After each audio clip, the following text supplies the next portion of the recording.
What is going on, everybody? It is Friday. It's 1 p.m. Eastern. That means it's time for another Underdog NBA basketball draft here at FTNFantasy.com. My name is Zac Graham, a.k.a. Kawaisenberg DFS. Ready to jump into another fun Friday of drafting with all of you. We'll take a couple minutes, let folks file in the door here. Just past noon Central Time here in Texas. I'm going to go ahead and jump into a draft room here. We'll see how many we have to fill. Just waiting on 3 here for what could be draft number 1. We did 2 last Friday, so maybe we do multiple here. I'll go ahead. Sorry, getting a message real quick.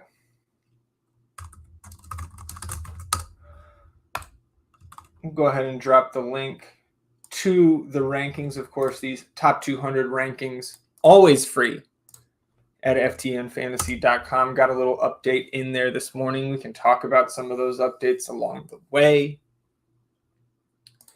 We'll get this linked into the FTN Fantasy Discord channels.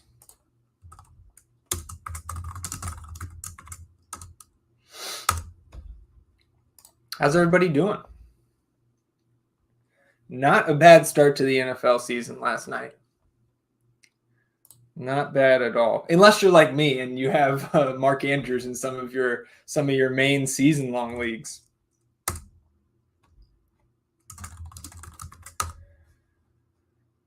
And congrats to everybody who has invested in Isaiah Likely. Saw some big, of course, the first game. Really, week 1 is victory lap time. Small sample victory lap time. But congrats to those who were posting just massive exposures on Underdog to Isaiah Likely.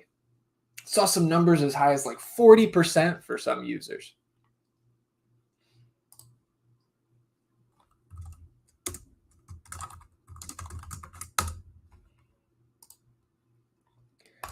Excited to get into these drafts here today. Another Friday means we're another week closer. We can go ahead and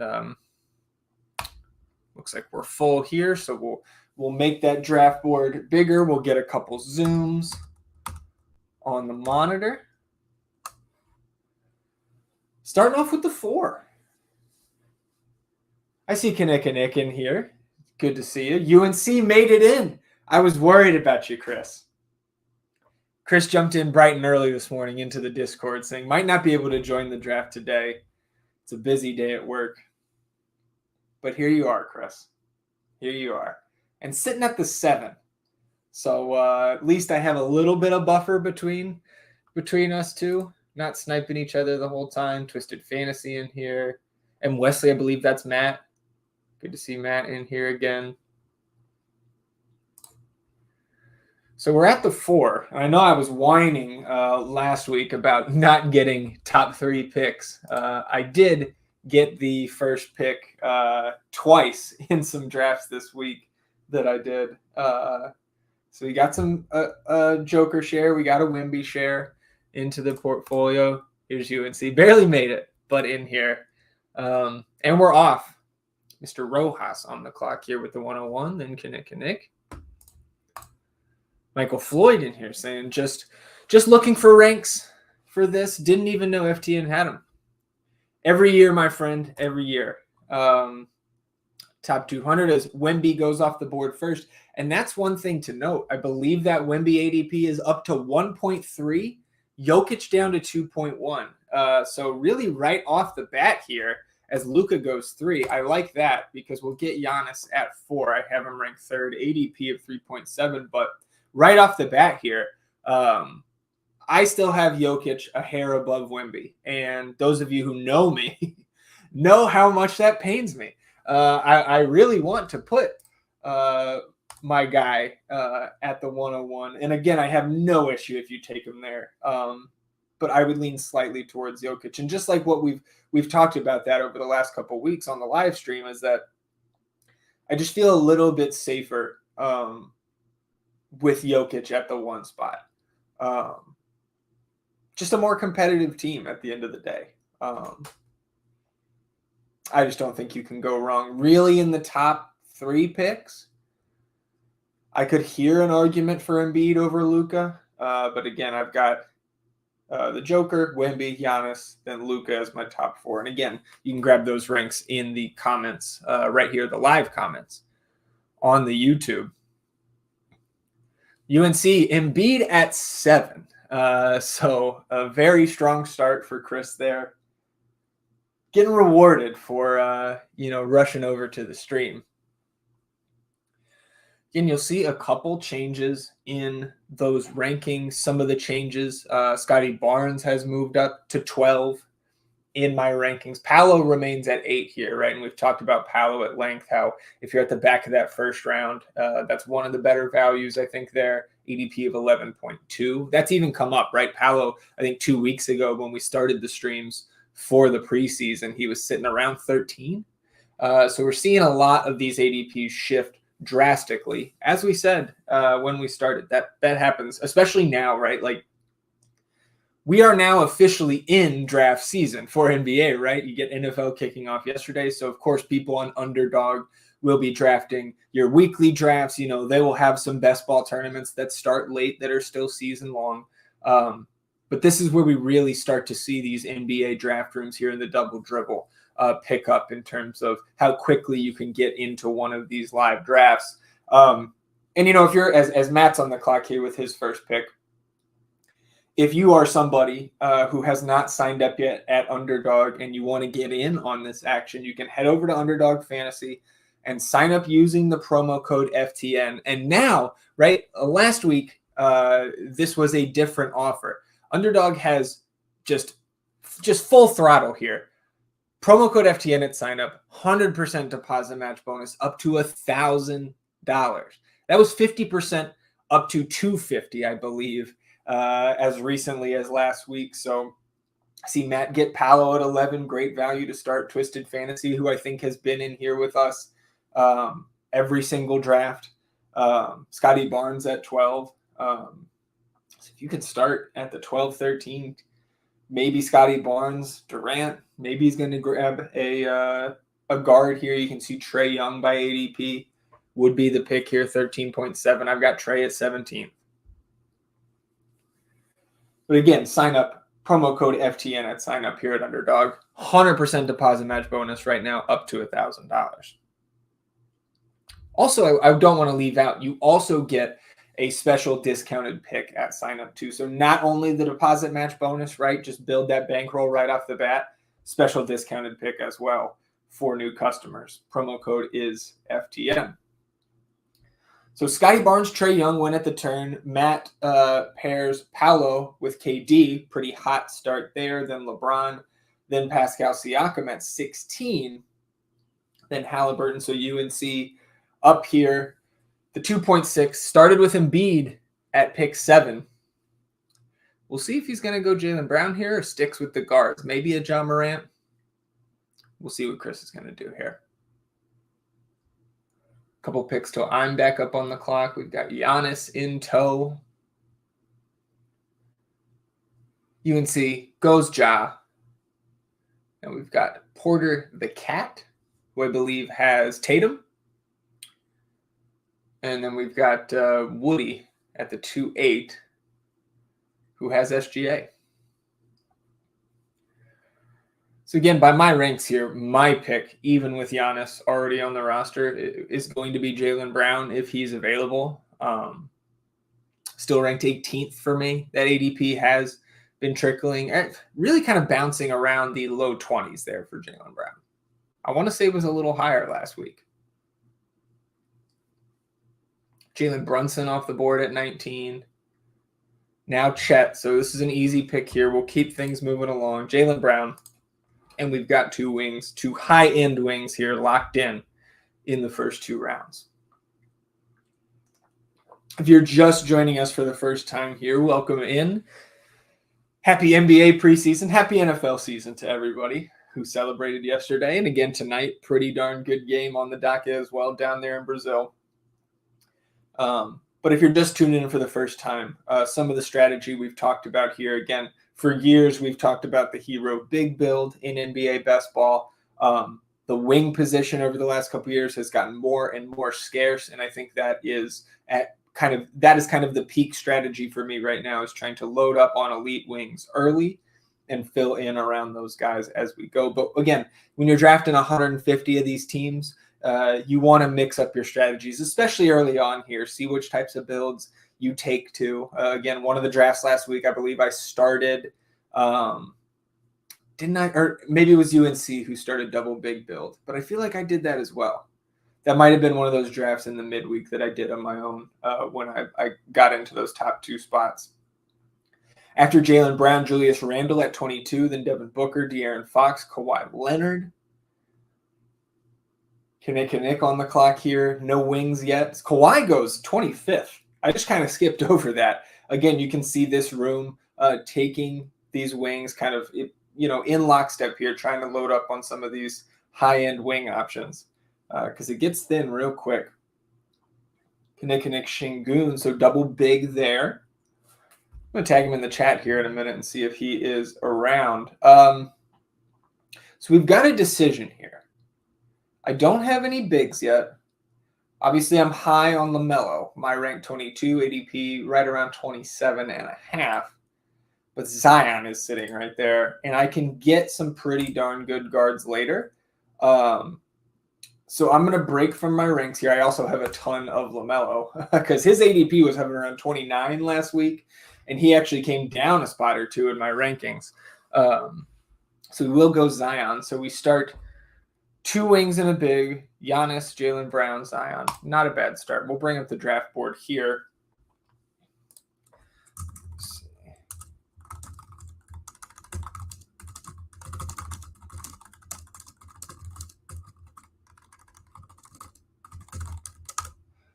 Get Kinnick in here.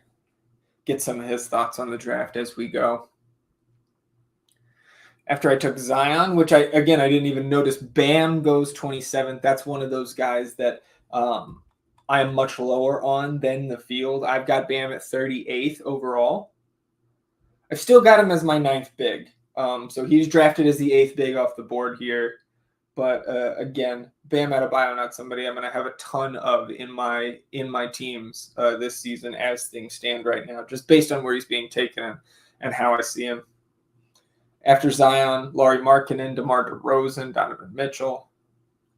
We have been seeing the DeRozan ADP drop a little bit into the 30s now, which is much more palatable for me than like the 25, 26 that he was going, where he was going 2 weeks ago. For the NFL side, Josh Downs ruled out for week 1. Maybe Adonai Mitchell time, maybe a little bit. DFS this Sunday, we'll see.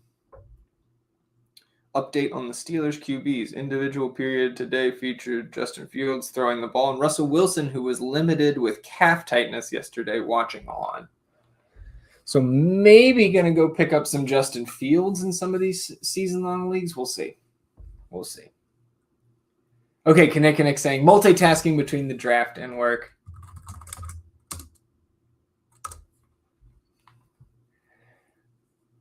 You know, it's still a work day here. Still Friday. Kicking off our Friday afternoon here. After Spider Mitchell at 31, it's not terrible value there. You see Jalen Johnson, Paul George go off the board. So again, this room prioritizing those wings early on, right around the turn. Steph Curry, Matty grabs Tyrese Maxey, Cade Cunningham to pair those 2 guards with Paolo and KD. Fantastic start there. Twisted Fantasy, LaMelo at 36. Whew.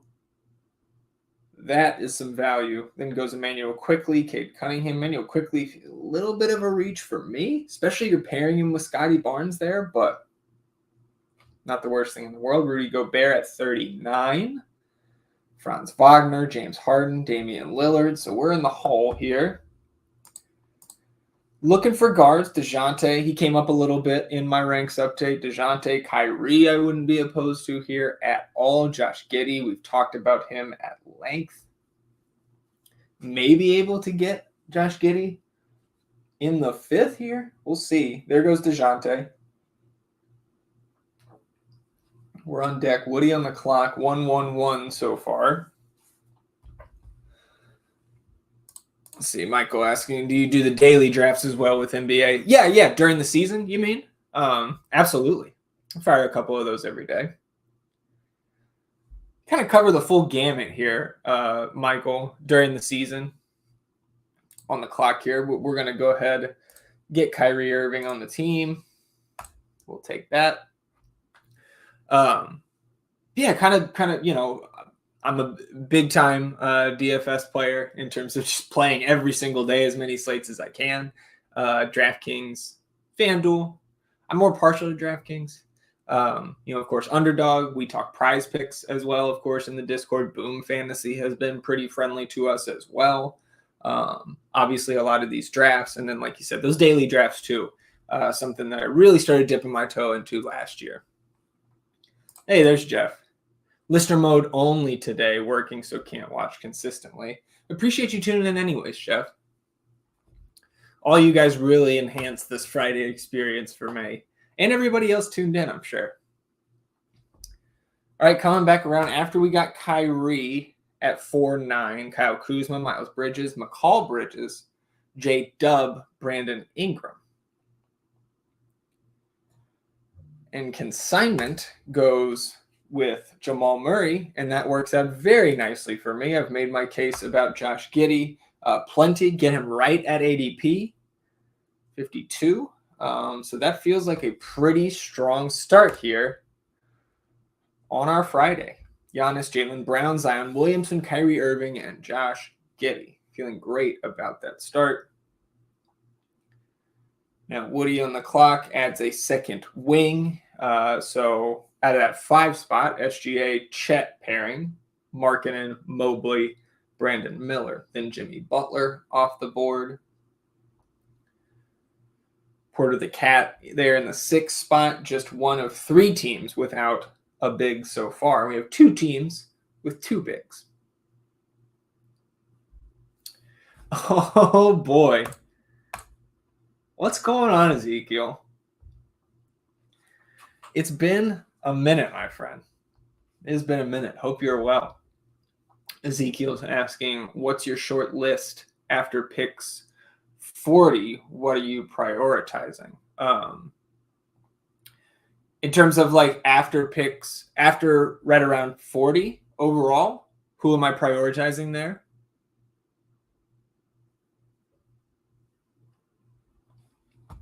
We'll say, Ezekiel, you can grab the ranks for free still at FTN. But clarify that for me. Yeah, so who am I prioritizing after 40? So here's an easy answer, just to get those ranks there. But in terms of this draft, obviously, of course, it always depends on, you know, how your first 3 rounds went, or 4 rounds, depending on where you're drafting. I'm typically getting some of these guards here, like Damian Lillard at 42. That's fantastic value. DeJounte Murray in the 40s as well. Kyrie. But Josh Giddey has been somebody I have a lot of now that he's in Chicago. Just think the opportunity, the usage going to be elevated. We know how he's looked in the past with, you know, no SGA, no MVP candidate next to him statistically. Still a lot of mouths to feed there in Chicago, but you don't make that move, in my opinion, as if you're Chicago, if you're not going to give Josh Giddey every opportunity, you know, to show what he can do. Jeff saying this year, just like last year, going to be really tough to win your draft if you don't get 2 wings in the first 4 rounds. 100% agree. You know, we've been preaching that since stream 1 a couple weeks ago. Still want to be very wing heavy. I think even more so in the past. It's like 2 years ago, I feel like there was a couple guys that, you know, maybe on that wing guard fringe. Is maybe I'm mistaken, but I feel like J Dub is a guy who's been listed as a wing in the past. A couple other guys maybe a little bit further down. I don't even remember if Zion was a wing at any point or not. But yeah, absolutely. Got to prioritize those wings. And again, fine to get still hero big builds can and do absolutely work. But like Jeff says, the first 4 rounds, you want to try to grab 2 of those wings. It gets really thin. As you can see, after Jimmy Butler, Kuminga, Van Vliet, Desmond Bane, Cat, Jalen Green, Jaren Jackson Jr., Tobias Harris, Cam Thomas. Like, you see some of the wing names that we're getting into here. MPJ, Jabari Smith, Amin Thompson at 66. Again, I'm still, even though the ADP on Chris Middleton climbing higher, right? We're at 87.7 now. We were low 90s a week ago. I still have Chris Middleton at 67. We're on the clock now as Devin Vassell goes at 68. Not as high on getting my Chris Middleton here, again, with Giannis on the team. Kyrie and Josh Giddey can use some guard help. So I'm actually going to break again here. I've been kind of mixing it up between Derek White and Darius Garland. I took Derek White on a team last night. I also have Jaylen Brown on this one. So Darius Garland will be the pick. About 7 spots above ADP. But through 6 rounds here, Kyrie, Josh Giddey, Darius Garland, Giannis, Jaylen Brown, and Zion. After that goes Vooch, goes Derek White. Let's see, Ezekiel saying, so Kyrie, Giddey in those rounds. Yeah, absolutely. And Ezekiel and anybody else tuned in, those ranks going to be updated every Friday between now and the season. And then if we get some sort of breaking news, like a GG Jackson broken foot, right, which happened over the last week, like a signing a trade, whatever, we'll push those rankings updates if we have some significant news. But you can always expect an update before these Friday streams go live. Again, 1 p.m. Eastern every Friday between now and the start of the season. Coming back up on the clock here, we're on deck. This could be an Aaron Gordon. Again, I like Chris Middleton a lot here, but I could also think about getting a second big. Jarrett Allen has fallen way past both my rank and ADP, so I think that's going to be the move. First, maybe second share of Jarrett Allen in this draft season. Again, I know I'm talking about not wanting Chris Middleton because I already have Giannis. I did just grab Darius Garland the pick before this, but different positions and just too good of a value here. Jarrett Allen on the team there. About 14 picks past ADP and 15 past my ranks. So we'll pull the board back up here. Yes, you should have picked White just because I'm here. I already got Jaylen Brown, man. How many Celtics do I need? Man, you still, I mean, I don't think we talked, Ezekiel, after your boys won the title last year. Sure, there was celebrations aplenty. And also, Ezekiel, while you're here, I had the unfortunate pleasure of watching Bolivia, Venezuela yesterday because my guy Danny Pereira was out there getting the start. And it's tough to play at 13,000 feet, I guess, is my takeaway from that match. After we got Jarrett Allen, another run on bigs, Jalen Duren, Miles Turner, then Aaron Gordon, Zach LaVine, Ausar Thompson. 7:10 on the clock now. It's got 2 bigs, 2 wings, 2 guards, so Trevor Young could go anywhere here positionally. Goes Naz Reid. Oh, boy. I'm going to say that Trevor Young is a Timberwolves fan. Anthony Edwards, Rudy Gobert at 39th overall, Naz Reid at 82nd. Just skimming the rosters here. That's going to be my early favorite for who's going to have this draft canceled for us. I don't think this is anywhere. It's not nearly bad enough to get this draft canceled and refunded, but draft I like the least, I guess you could say, pretty clearly. I didn't even see Towns is there, too. What are we doing? Gobert, Towns, Naz Reid, all in the first 7 rounds on the same team. You get Jeremy Sohan, too? All right, you won me back.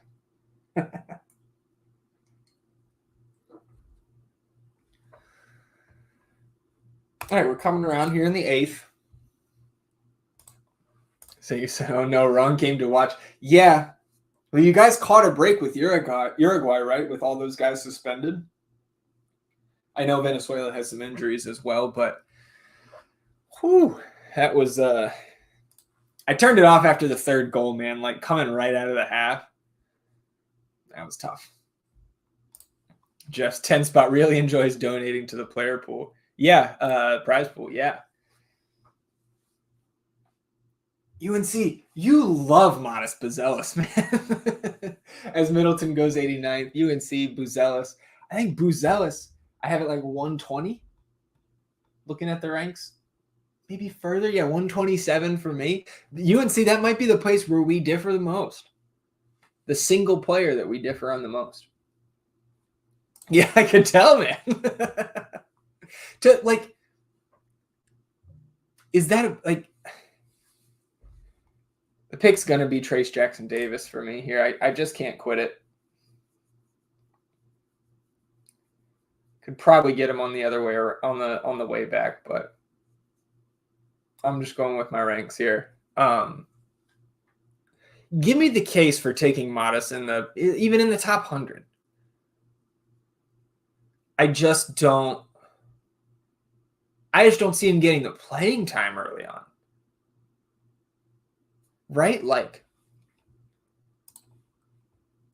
he's not starting over Pat, is he? He's played Giddey, Kobe, Levine, Pat Williams, Vooch for me. Is Modest going to start? If there was news about that, I missed it. I just don't think he starts to begin the season, right? First couple months. Again, I don't like. I think you remember me talking about Modest during the draft process. Like, I thought he was one of the better values in the first round. Somewhat overshadowed by Connect falling to 17, right?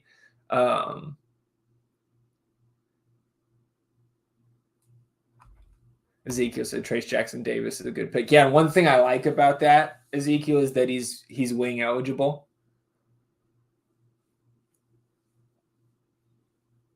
But I am reaching relative to ADP, but I have him even higher than when I took him. I have him 87th right now. Jeff says he thinks Buzelis is the most overvalued player right now, fading him hard. Again, yeah, the ADP is right around 100, I think. Back up on the clock here. I know I've made the Scoot Henderson case over the last couple streams. I have plenty right now, and I do want to add another wing here. So it is going to be Trey Murphy. We do already have Zion on the team, but Trey Murphy, I think a fine pick there. And then a significant value if a team decided to bite on a Brandon Ingram trade. Again, pending the return there, because they could pick up another wing that could take minutes away from Murphy. But always been a Trey Murphy guy. Getting him a few picks past ADP there as well. So we've got the 3-4-2 build so far. Scoot goes right after me at 101.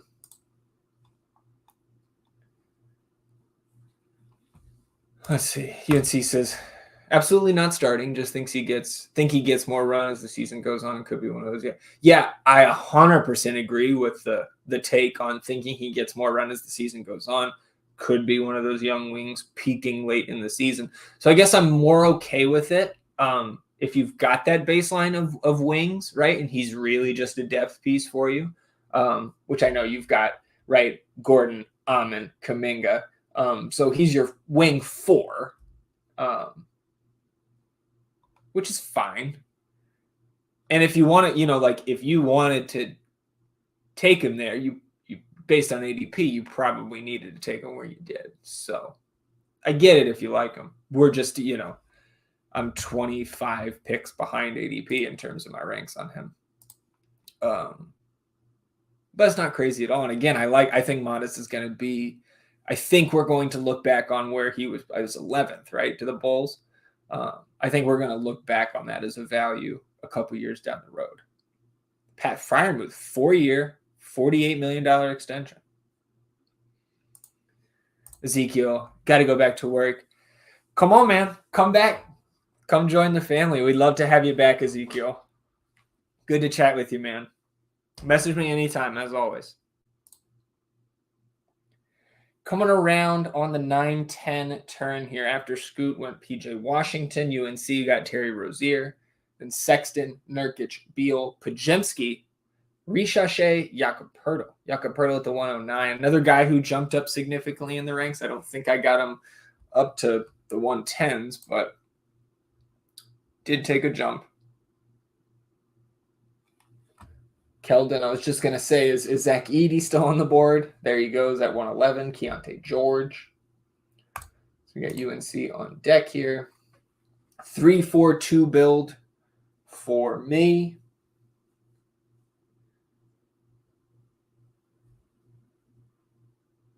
Number of bigs still remaining.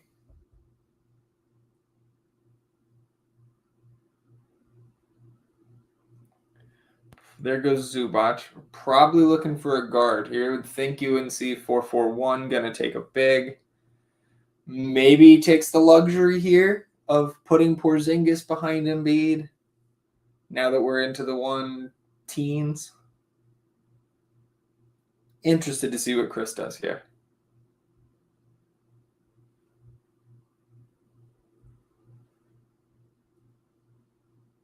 Jay Val, there you go. You get the big that's going to play the first 3 months, right? No issue with that.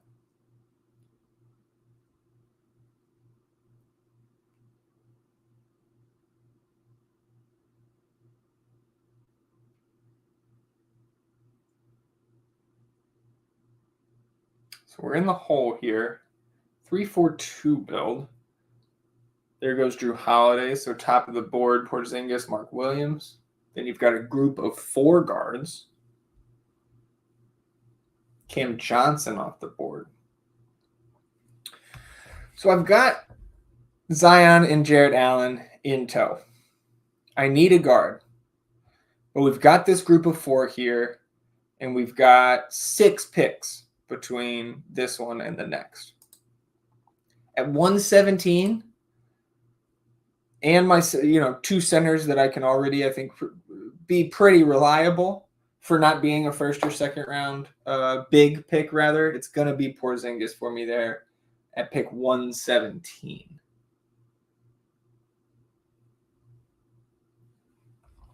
Again, I've got him ranked 90th, which honestly might even bring him down a little bit more. We had Weisberg in here last week and Maddie talking about, really making the case against Porzingis.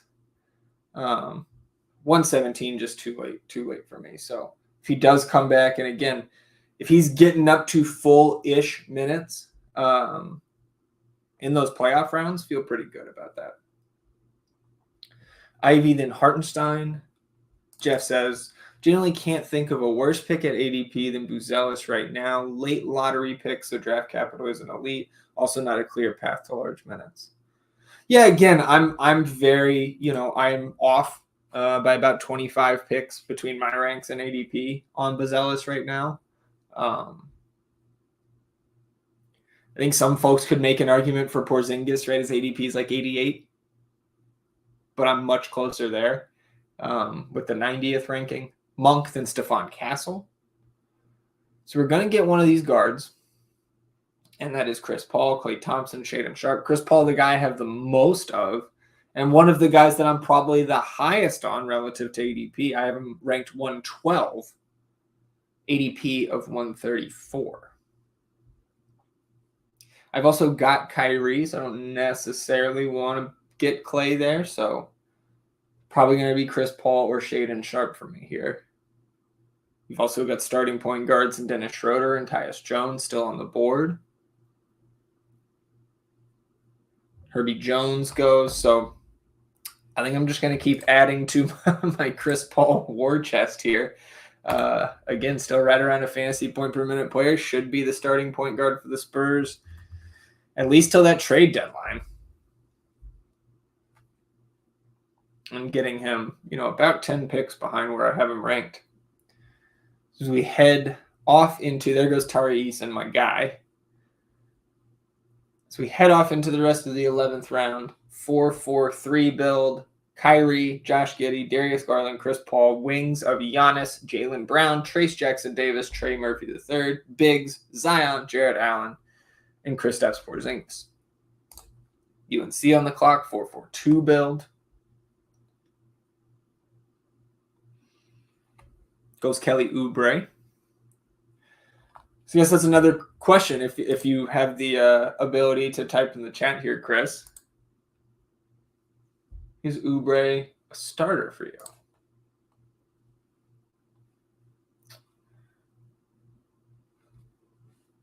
I think for me, he's off the bench, but it's between him and Caleb Martin. Caleb Martin's essentially undrafted right now. Not that I'm advocating. I think I have him like 198, which would be me advocating for him being undrafted.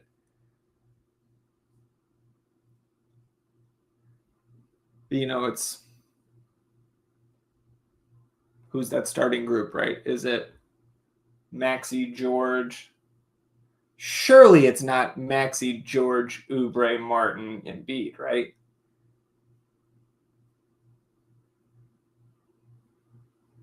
But maybe. Maybe it is. After Tari Eason, Andrew Wiggins, Kelly Oubre, Max Strus, Klay Thompson, Jaden McDaniels. Of course, another Timberwolf to the 10 spot there.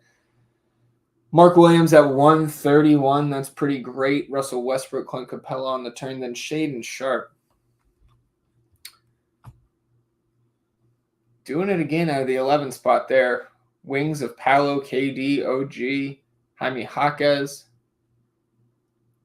Keldon Johnson.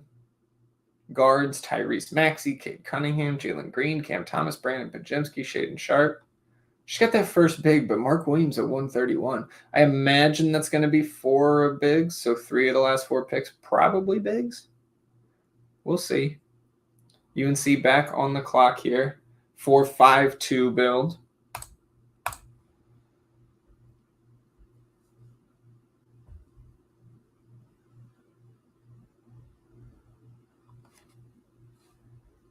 Couple bigs at the top of the board still. Based on my ranks, of course. Brook Lopez, Alex Sarr. Schroeder and Tyus Jones still available as well. UNC goes Taylor Hendricks. Certainly a wing I was eyeing. A couple other wings here. Whitmore, Koulibaly, John Isaac, Patrick Williams. Bobby Portis goes off the board.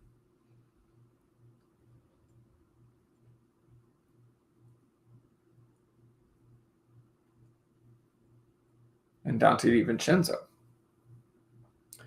I think I'm going to stick with, again, all of these guys' values based on my ranks right now. I think I'm going to stick with one of these starting guards.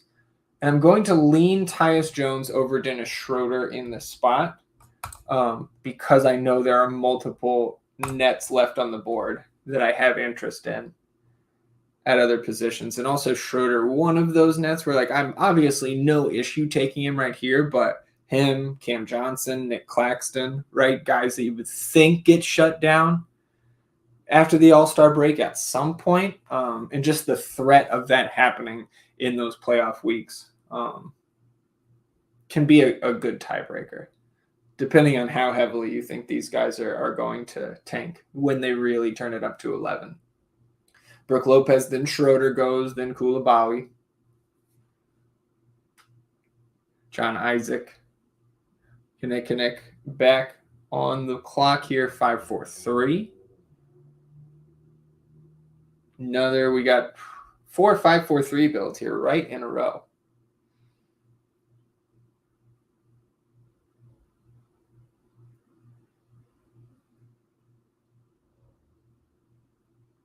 Hachimura, 146.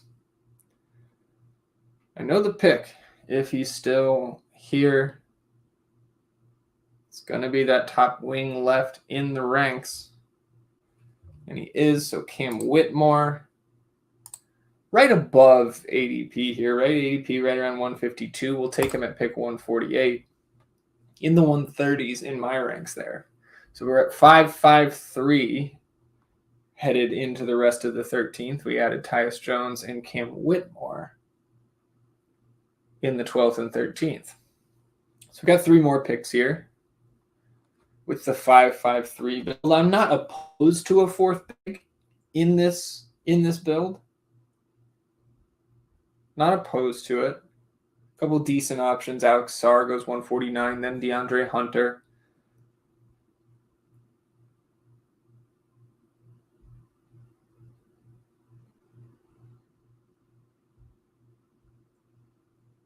UNC with the 4-6-2. And UNC saying this is by far his least favorite draft so far this preseason. I know, Chris, you're what? You said you got a little loose with the juice last week and did another like 8 to 10 drafts. He does grab the Andre Drummond handcuff of Embiid, though, and I'm a pretty big proponent of that, considering the fantasy upside that Andre Drummond has if Joel Embiid has to miss some time. So I like that there in the 13th.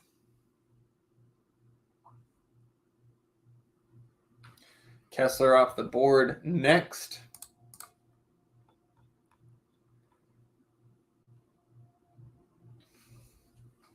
One guy that I raised up here at the back end of the ranks, and his ADP has really been skyrocketing too, is Kevin Porter Jr.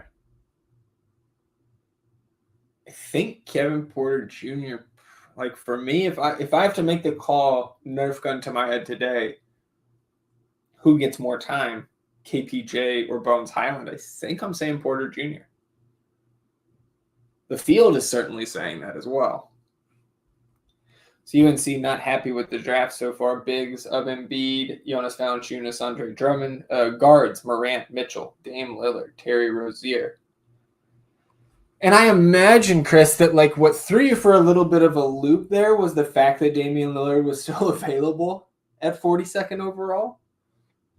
I would think just trying to hypothesize here how this maybe went to a place where you're not happy with it. That maybe that threw you off a little bit, but you can update us for sure. See, Jeff says with Drummond, I worry about the Sixers limiting his minutes.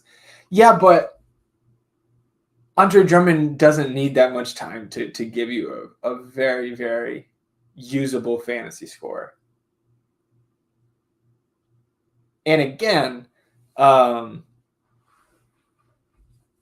what's the better big pick at that point if you haven't beat Intel? He says, Jeff, do you like anything I do? I don't know if Jeff, because Jeff said he's just listening, so I don't know if he put 2 and 2 together that the last like 3 critiques have all been about your team. Hey, good to see Alex in here. Looks like I need more Sixers. Maybe. We've certainly been talking Sixers.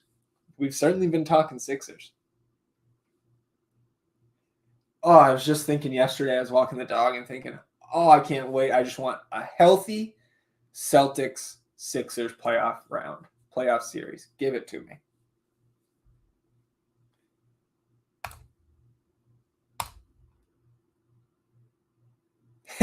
Just says, yeah, I was just listening, had no idea I was in attack mode. Yeah, see, like the last 3 things you said were all just like directly at UNC's team.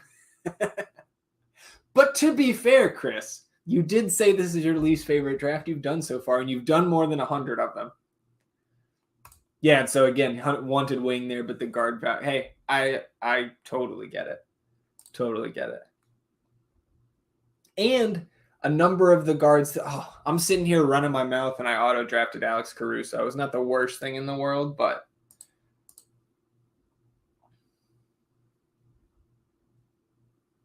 not the worst thing in the world at all. Just not very exciting, right? Like, I'd rather have a Malcolm Brogdon there. I'd rather have a Kevin Porter Jr.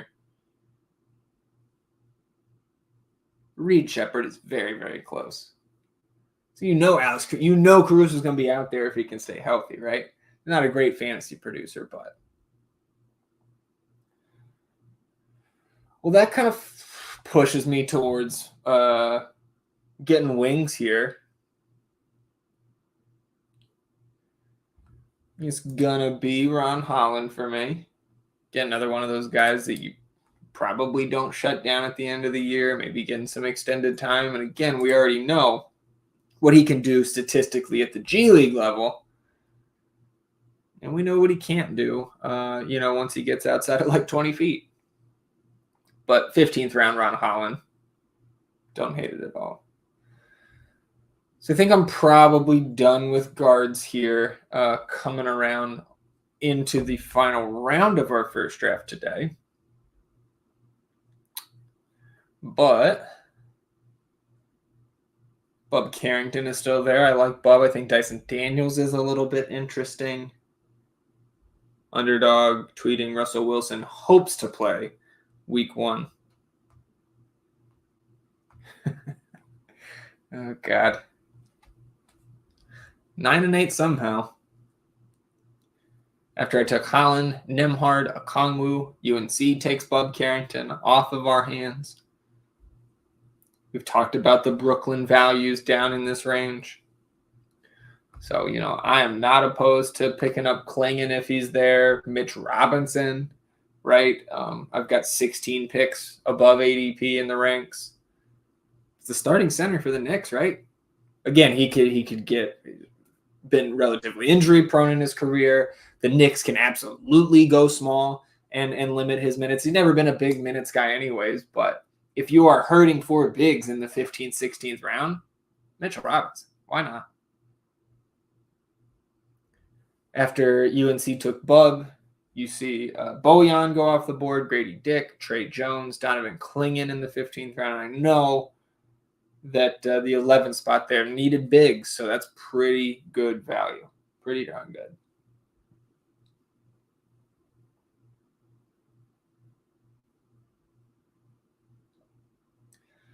Again, all these guys you see, pretty much everybody left in my player list here ranked above ADP, because at this point of the draft, I'm taking these high upside swings on guys who could, by injury, by tanking, by just playing well themselves, could play themselves into much bigger roles, like roles where you can see these guys getting into your top 6 in a scoring period here on Underdog, right? You can see at the top, Khalil Ware, Brandon Clark, Nikola Jovic, Delano Banton, right?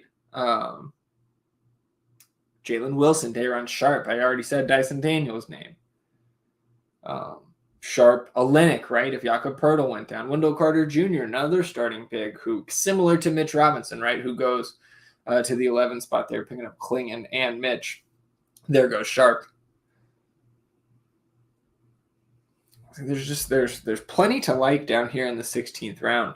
Julian Strother, I think, is an interesting 16th round pick, right? You're going to get minutes out of Dylan Brooks, but is he as exciting as some of these other guys? Probably not. TJ McConnell, right? You know what he can do if he gets extended time, but again, somebody that's going to need injury to Halliburton, probably injury to Nembhard to really hit that ceiling. So we're in the hole here for the final pick.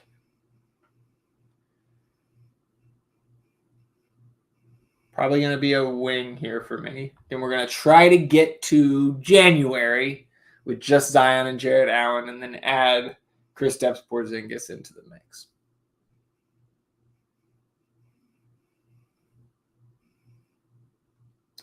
Don't think I have a ton of Khalil Ware yet.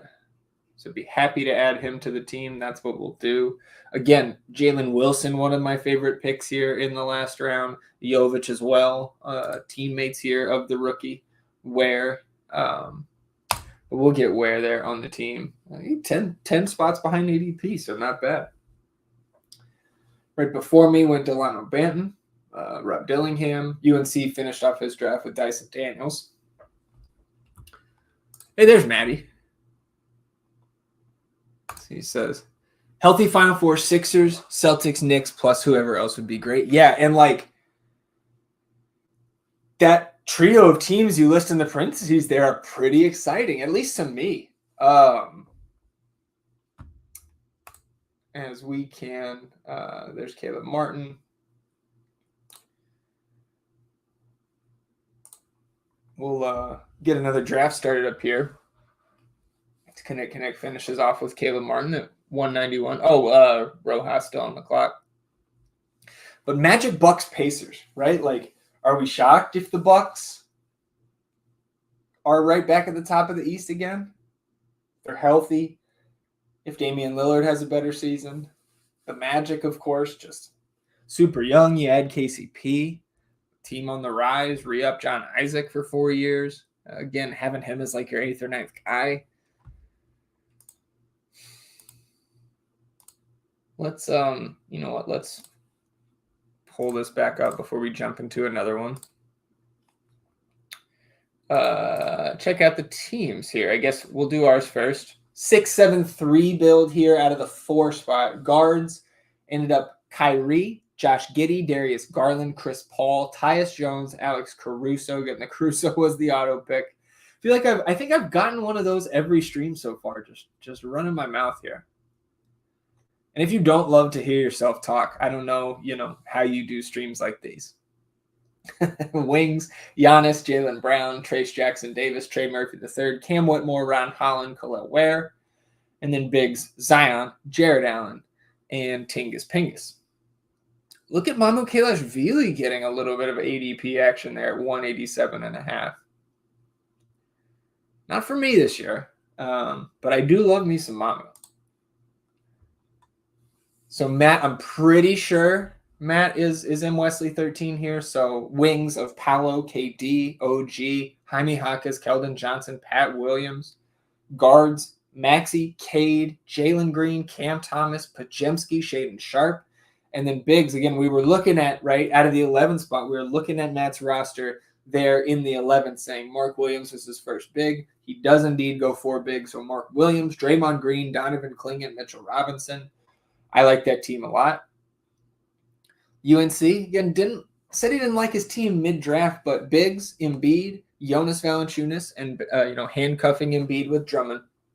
Guards, Ja Morant, Spider Mitchell, Damian Lillard, Terry Rozier, Bub Carrington, Dyson Daniels. Wings of Kuminga, Amen Thompson, Aaron Gordon, Modest Buzelis, Kelly Oubre, Taylor Hendricks, and Noah Clowney. I was wondering who took Noah Clowney. Of course, UNC. So, man, right, like that team is going to be a monster if you get even one leap out of a Kuminga and Amen Thompson, right? If Modest Buzelis pans out, if Kelly Oubre's going to start, if you get injuries on the wing there, right? You've got the tanking upside in Buzelis, or I guess maybe not tanking upside, right? Because the Spurs own the Bulls pick this year, I think, pretty sure. But then tanking upside with Hendricks, tanking upside with Clowney. I'd be surprised if this was the draft that I liked the least out of your 110-ish UNC, but it's also not your strongest, right? Kinnick out of the 2 spot. Joker Şengün in the 3rd. So Joker, Şengün, Hartenstein. Very strong. Guards, Devin Booker, Derek White, D'Angelo Russell, Bogdan Bogdanović, Dennis Schroeder, Malcolm Brogdon, Gary Trent Jr. I like that guard room. Wings, Miles Bridges, Brandon Ingram, Keegan Murray, Jeremy Grant, Rui Hachimura, Caleb Martin. Again, I think that's probably the weak spot there, but like relative to a team that starts Paolo and KD or Giannis and Jaylen Brown, right? You're strong in the other positions as well. I think my one critique there would be no Şengün after the Joker. Or if you do go Şengün, then it's just a 2 big build is what I would do there. But again, far from the worst team. I wonder, we'll check on the 10 spot before we move on. Yeah. Ant Edwards, Rudy Gobert, Karl Anthony Towns, Naz Reid, Jaden McDaniels, Mike Conley. He's even going after the ex-Wolves. You got Slow-Mo out there. All right? Are there any other ex-Timberwolves on this team? Not quite, but he's got the whole starting lineup, I think. I don't like it. All right, well, that's draft number 1. Let's check in on the chat here. Jeff saying KPJ is league-winning upside. Could be one. Yeah, and like, what if Harden tweaks his ankle, right? If you get KPJ starting at the 1 for the Clippers, for any team, really, we know what KPJ can do statistically. Yeah. Klingon is a great on a Porzingis team. Yeah, don't hate that. Like I said, young guy on a bad team like Klingon. It's hard to figure out if he's going to get shut down at the end of the season to rest or tank, or if he'll have free reign. I lean more towards the latter there, because of what we saw them do last year, right? They let the young guys run for the most part, and obviously the biggest name there was Scoot, but I don't think they shut Klingon down unless DeAndre Ayton has moved on. Right? If I'm them, right? They're not going to be good enough regardless to win games and really get out of the bottom 3 or 4 where the lottery odds are all the same for those bottom couple teams. So I lean more towards that Klingon will be playing. Dylan Brooks, overpaid cheerleader with a bad attitude. Yeah. He's pretty good on defense. Like, I know, like, he's a clown sometimes, right? There's a reason he's stuck around the NBA, keeps getting paid, right? Like, he really helped kind of elevate that Rockets team a little bit last year, right? Just because of the I won't say veteran leadership, but maybe mentality is a better way to say it. Chris says, I pray this gets tossed for some reason. I need more entries. In for another. Yes, sir. Yes, sir. Okay, had that clock from the beginning. Glad I didn't forget just from a week ago. Dustin Krieger says, thoughts on Terrence Mann? Not for me in best ball. Because, and I like Terrence Mann, and so do the Clippers, right? That's why he's still there. But what has to happen for Terrence Mann to be in a top 6 of one of your best ball teams, right? In a weekly scoring period?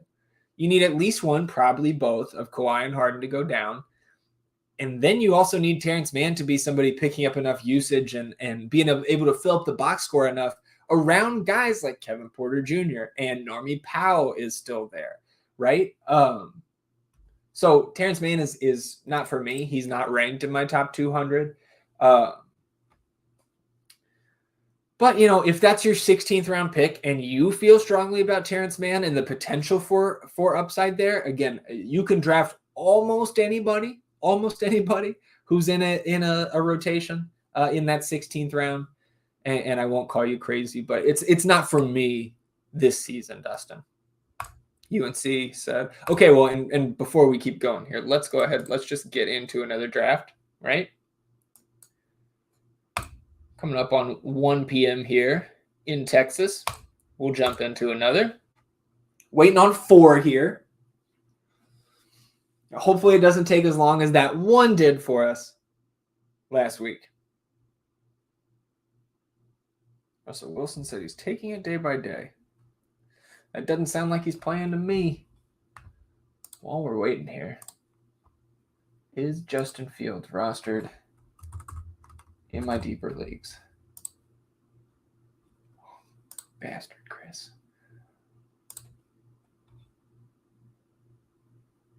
And do I have anybody that I'm okay to drop? Probably not.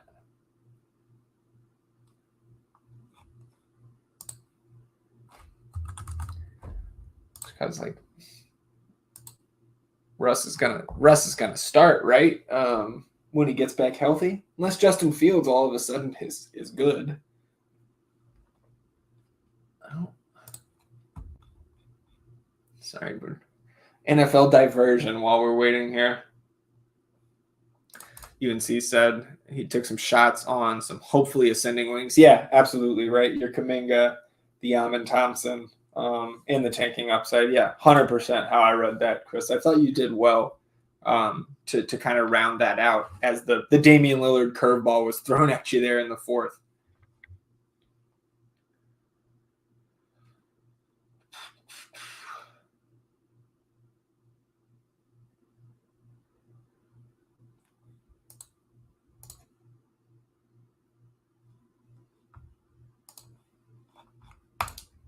Guess I'll think on that some more.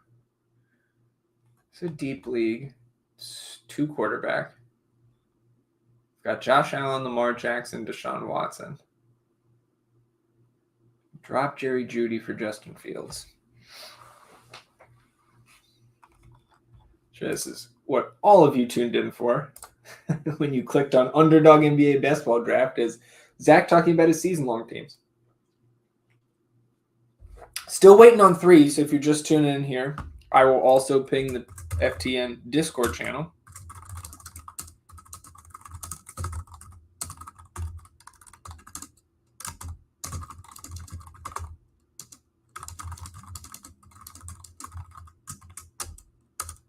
And while we're waiting on 2 now, I'm going to do exactly what I did last week in between drafts while we were waiting. We'll turn on a little bit of tunage. All right. I'll be right back.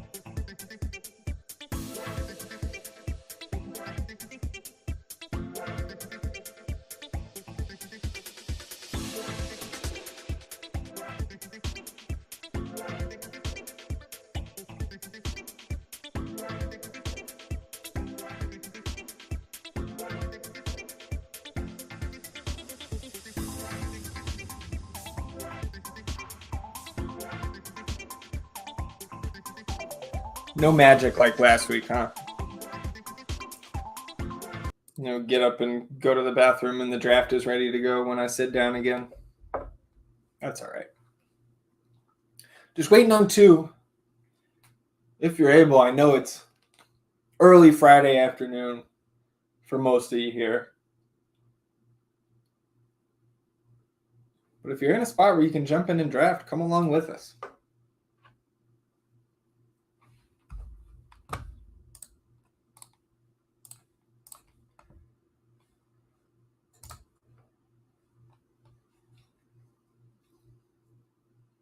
Three-game WNBA slate tonight.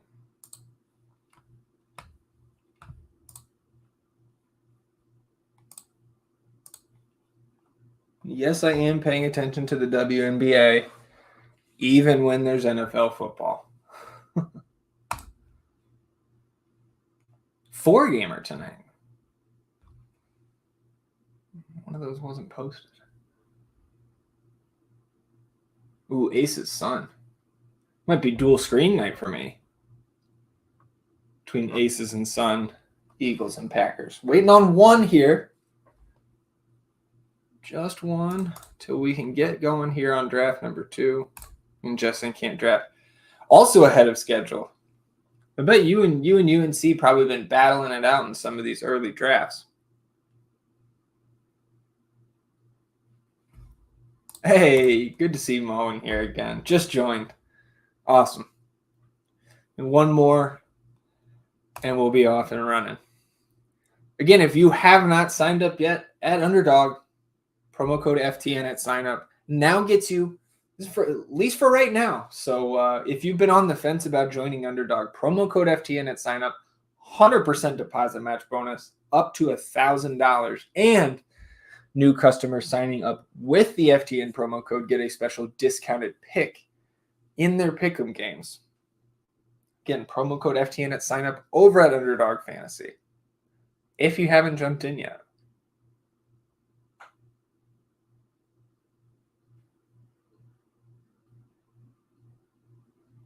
Who does everybody have tonight down in Brazil?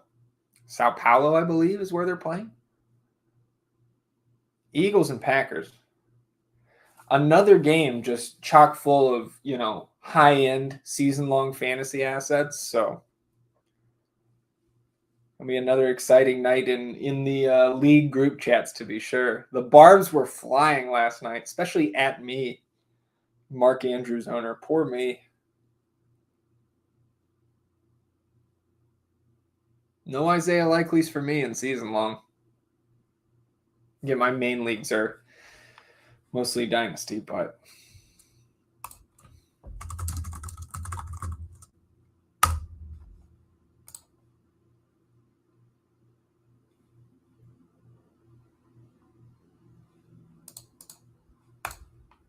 Man, I'm excited too. If I can show a little bit more for you all here. If you're not a member at FTN Fantasy yet, again, I really think you're missing out here. Advanced Stats Hub has been fantastic here in the preseason, doing research, DFS, prop betting, right?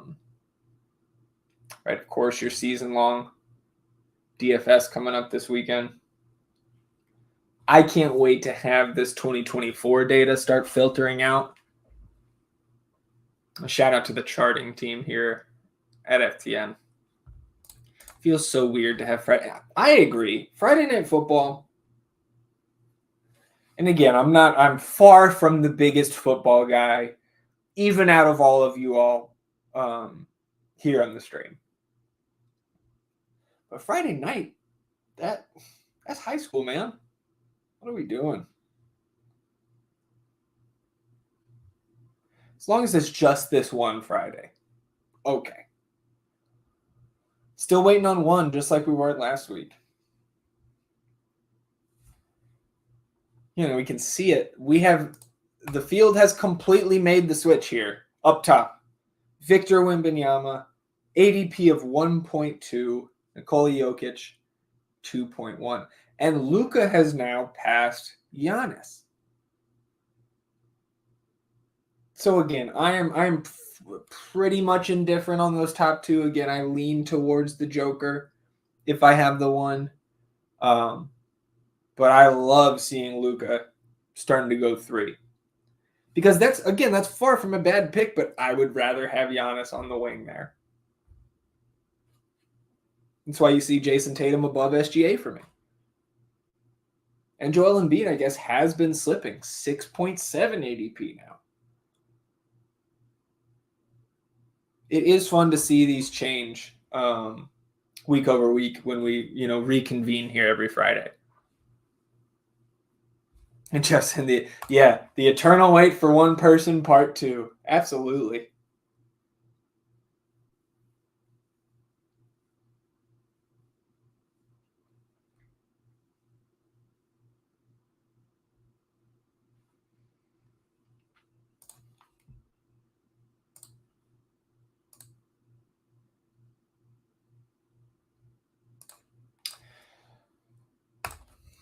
Just thinking this morning. Cannot wait for NBA props to be back.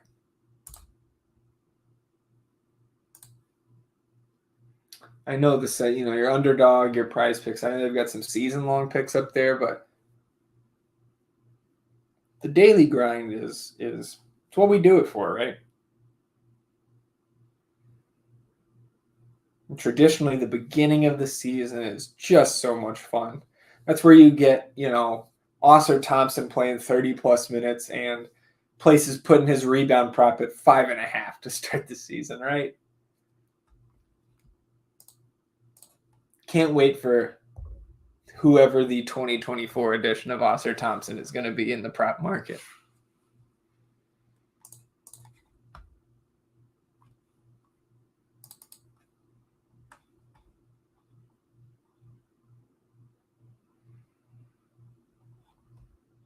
I guess while we're here, right, we were talking about Fields and Russell Wilson. What's Justin Fields' DK price? 5K flat? Uh-oh.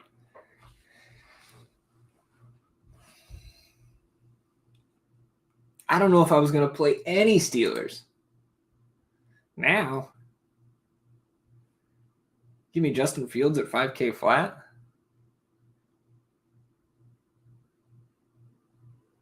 I mean, he's going to be massively owned, right? Just everybody's going to have Justin Fields, I would think, at 5K.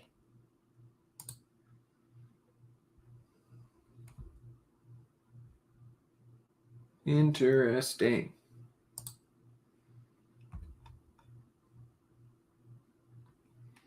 Oh, yeah. Move Josh Downs to an IR. That's an empty slot. That's how I can get a Justin Fields. At least in one league.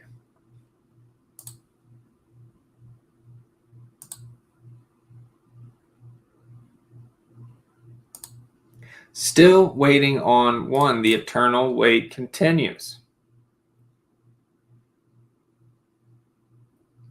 Shout out to all of you still sticking around through these waits the last couple weeks in between drafts 1 and 2. If you're sticking around through this, you're locked in. I love it. I mean, it's got to be right around 3 weeks, maybe less, until the first NBA training camp opens.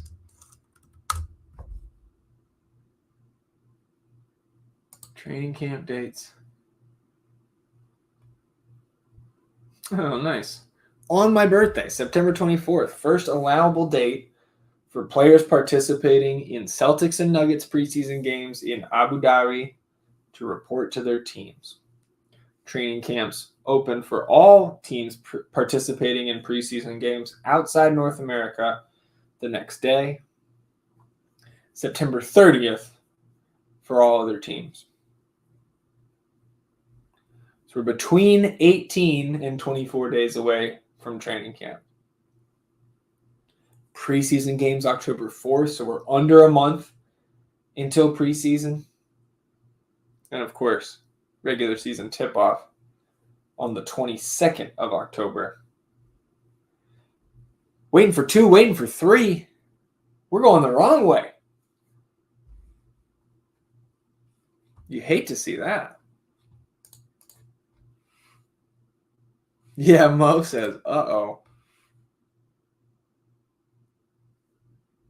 We'll see. We'll get it filled.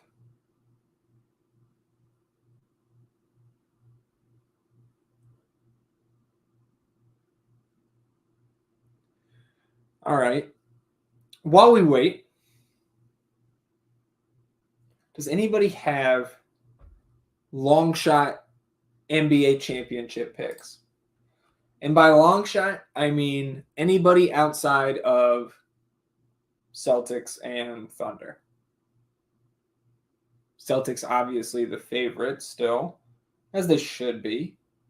Thunder, I believe, the favorites in the West. I also think that is for good reason.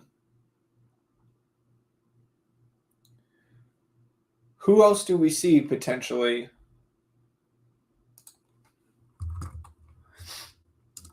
making that leap? Maybe some value you found on those futures boards. For me, I was looking Western Conference winner, Memphis Grizzlies. I think that's an interesting value pick, 15-1 right now on DraftKings. Just to win the West. You know, this is a team that, if I recall correctly, was hanging around the top of the West season before last, before all the Ja Morant stuff went down, couple injuries, right, as well. And then, of course, last year, just a disaster for them. Basically running out a summer league team for the last month of a season. Mo says long shot. Give me the Suns. Okay. That's fair. And also 15-1 to win the West. I think they would really struggle against the Celtics, as again, most teams would. Most teams do. But at least to come out of the West, yeah, I don't hate that. I do think Tyus Jones is going to be good for them.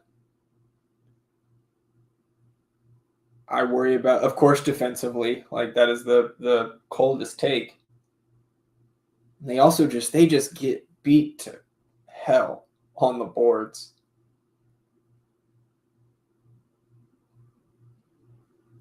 But again, I asked for long shot takes. There's one. I appreciate it, Mo. So I would have the Grizzlies. Mo would have the Suns. If you're looking in the East, right, like Maddie brought up the ideal Final Four there, right, of Boston, Philly, Milwaukee, New York. I guess he had the 3, right, and then had Milwaukee and that Orlando and Indy kind of secondary tier there. really tough for me to get outside of those four that I mentioned, though. If the Knicks stay healthy, man, right? Like, can they beat Boston fully healthy? I don't think so. But if the Knicks, again, if we're assuming health for both teams, the Knicks were pretty darn salty with like half their team last year. And you add McCall Bridges, get a full season, hopefully healthy out of OG.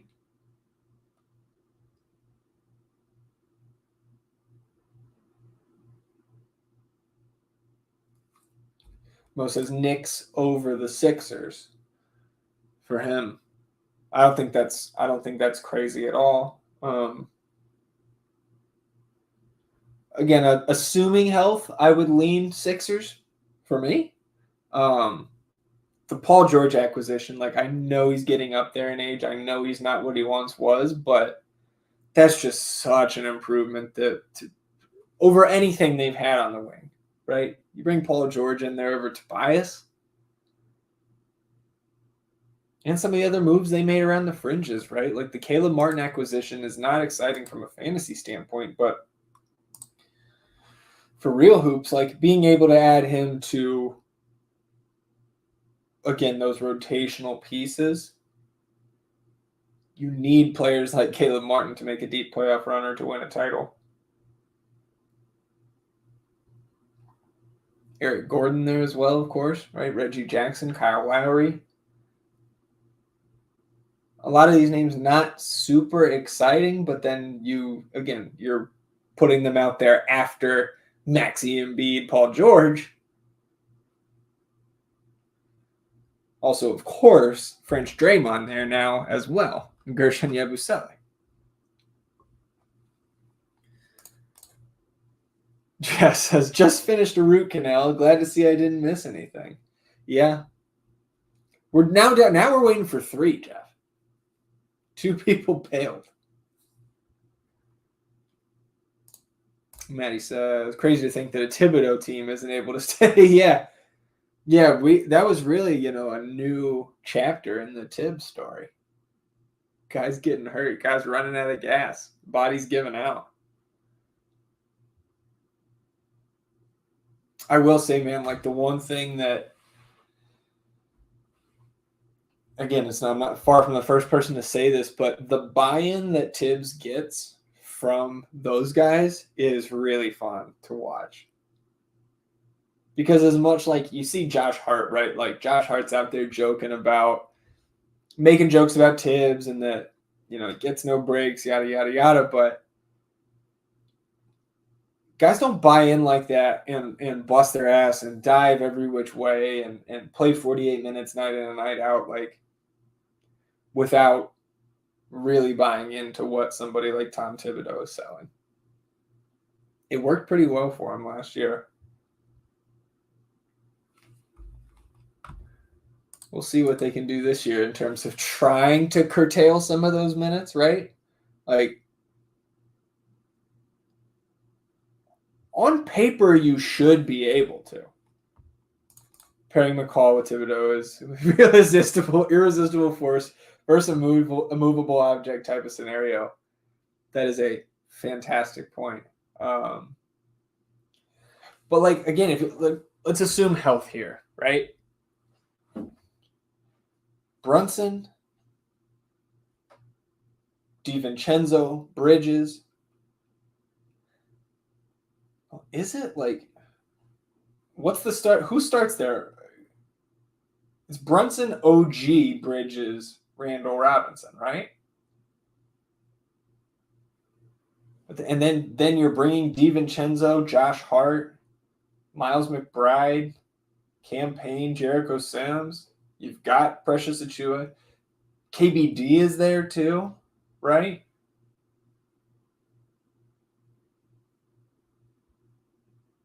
They're pretty deep.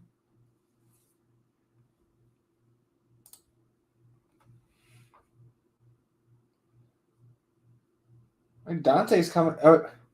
Is Julius Randle going to start at the 5? All right, waiting for 2. Going back in the right direction here. Who's the odd man out in that starting group? I think it's Dante.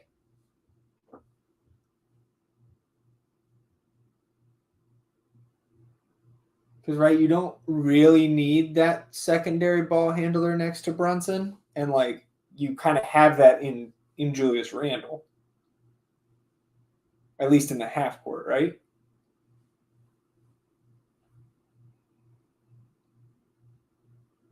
And for me, it's Brunson, Bridges, OG, Randle, Mitch.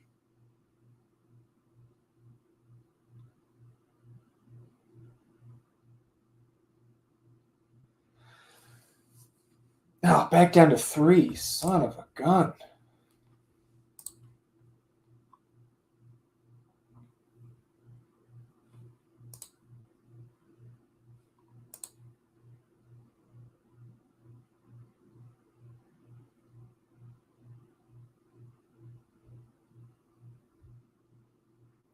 The Knicks have the rights to Matthias Lesort, if I'm not mistaken.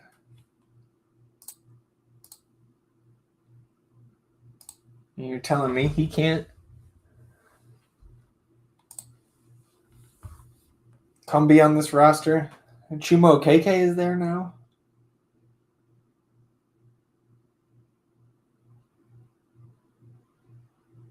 Keenan Allen expected to play week 1. Back to waiting for 2. Come on now. Need just 2 more.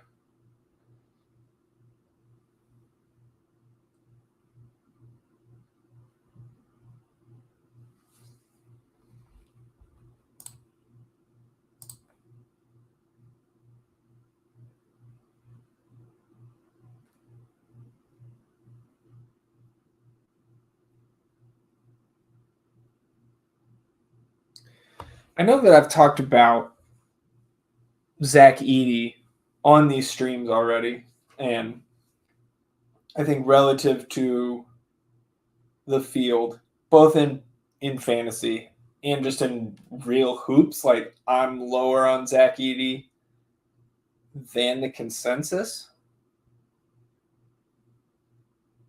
Do any of you guys think that he's going to like play big minutes and really help elevate this Memphis team? Because I feel like Zach Edey is just a little bit antithetical to what Memphis tries to do or what they've been successful with in the past. But it's also not like this team hasn't played with big stiffs before and been successful. Like, right, Funaki was there before the injuries. Steven Adams. He's not the most fleet of foot either.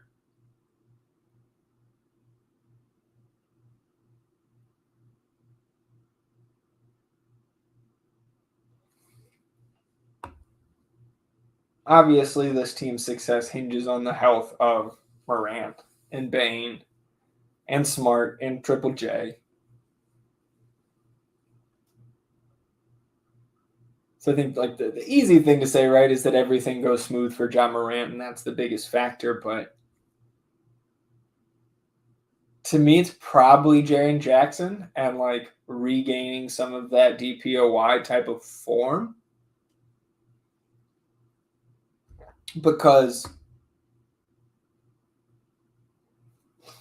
one place he really dropped off between year before last and the disaster last season was his rim defense.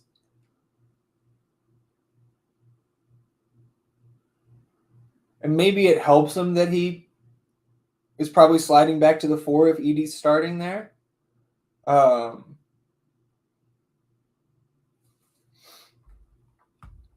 Most said I didn't feel like it was a good pick then, and I still don't now. I guess what I don't understand in terms of the draft is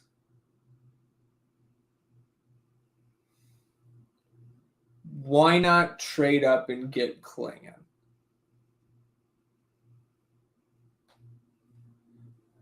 I guess there just wasn't an opportunity, or they didn't want to give up what it took to get up there. Because it, of course, like what they would have had to give up to get up to Houston, because that's probably the only spot that was really selling. Seemed like the Spurs really wanted Castle at 4. Holland at 5. Detroit was probably locked in, but maybe that was the spot to try to do it. Maybe they did try to do it. Maybe I missed that. Maybe that was already reported. Because at 6, it seemed like Charlotte was pretty set. Tijan Salon was their guy. 7, Portland, if they wanted Klingon, they're not going to trade back. And then he was gone, so you're not trading up with San Antonio, because obviously San Antonio is not going to take Zach Edey. But I'm with you, Mo. Like, I didn't like it then. I still am just trying to be convinced. And Maddie says, I do think Triple J is better getting to play the 4 and roaming around looking for blocks. Yeah. See, I agree. But he was also just like, as the primary defender, I believe he was the allowed the lowest field goal percentage to opponents within 5 feet 2 years ago. Last year, that was Zubac. Zubac was number 1 at the rim as the primary. But yeah, I think you're right, Maddie. I think we're kind of in lockstep there. That like sliding down to the 4 is going to help a little bit. But that sliding to the 4 also means you're playing fucking Zach Edey. And I just don't see it. Like, and again, I guess I'm not really trying to suggest that Zach Edey like can't play in the NBA, but I think when you're playing against teams that are actual contenders, or even just playoff teams, right? Top 6, top 7 in the West. He's not staying on the court. Maybe. Mo, yeah, the pretty wide range of outcomes for Edey. I agree.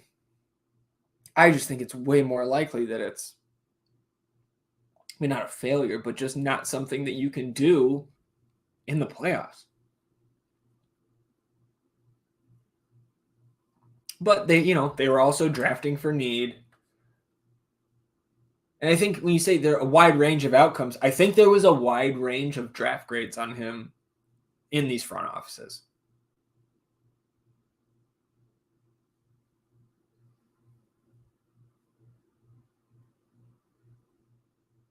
GG going down, right? Miss at least 3 months. So, and that surgery was on Wednesday. So we're talking after Thanksgiving for GG to even like at the earliest come back. And right, he's like 8th or 9th in this rotation, but for a team that struggled so much with health over the last 2 years, you really hate to see that start to pop up again here, even before camp starts.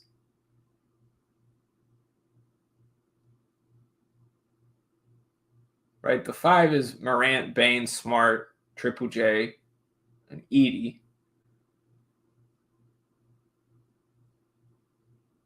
LaRavia, GG, Vince Williams, Brandon Clark off the bench. You probably are playing Scottie Pippen over, like, D Rose is still there, right? John Conchar. Luke Kennard is there. If that team stays healthy, man, watch out.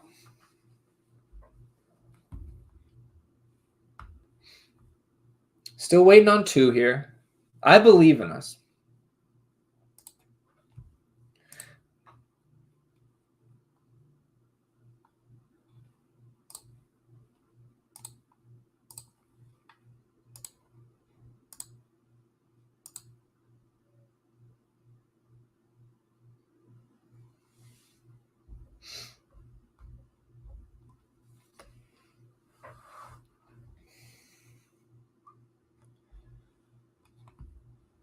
All right, waiting on 2 still. Let's sort this by ADP. We'll take a look at how you guys may be seeing this draft board. So we've now got Embiid dropped all the way down here, right in there with Anthony Davis and Sabonis in ADP.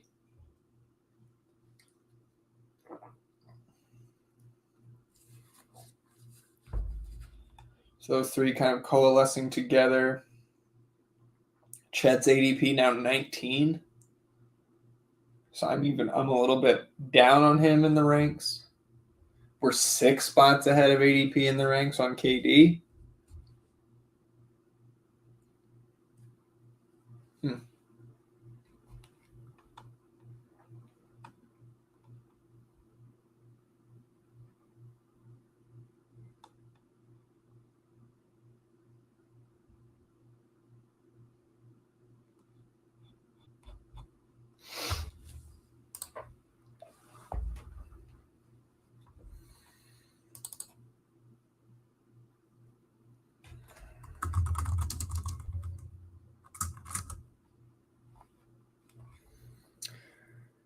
And we have passed the half-hour mark, waiting on this draft to fill. Another shout out to all of you still locked in here waiting on this second draft. We are going to get it done. We'll be here.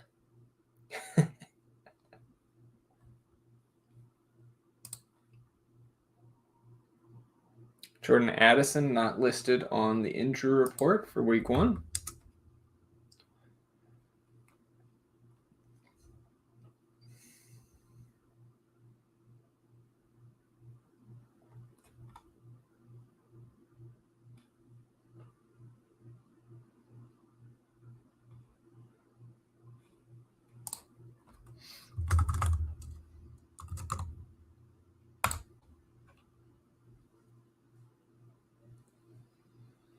Still waiting on 2.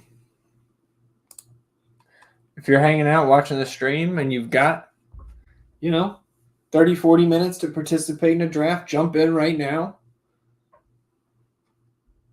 If you haven't signed up yet at Underdog, you can do so by using the promo code FTN. You'll get a 100% deposit match bonus up to $1,000 with that promo code and a special discounted pick. And you'll get to draft with us here today.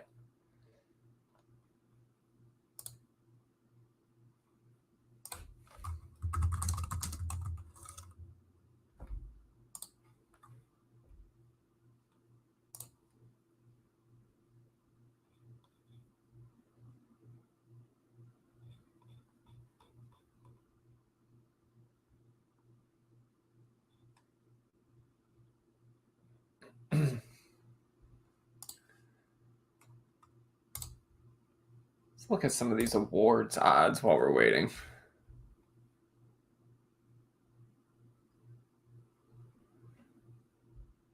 MVP, the Joker up top, Luka right there with him.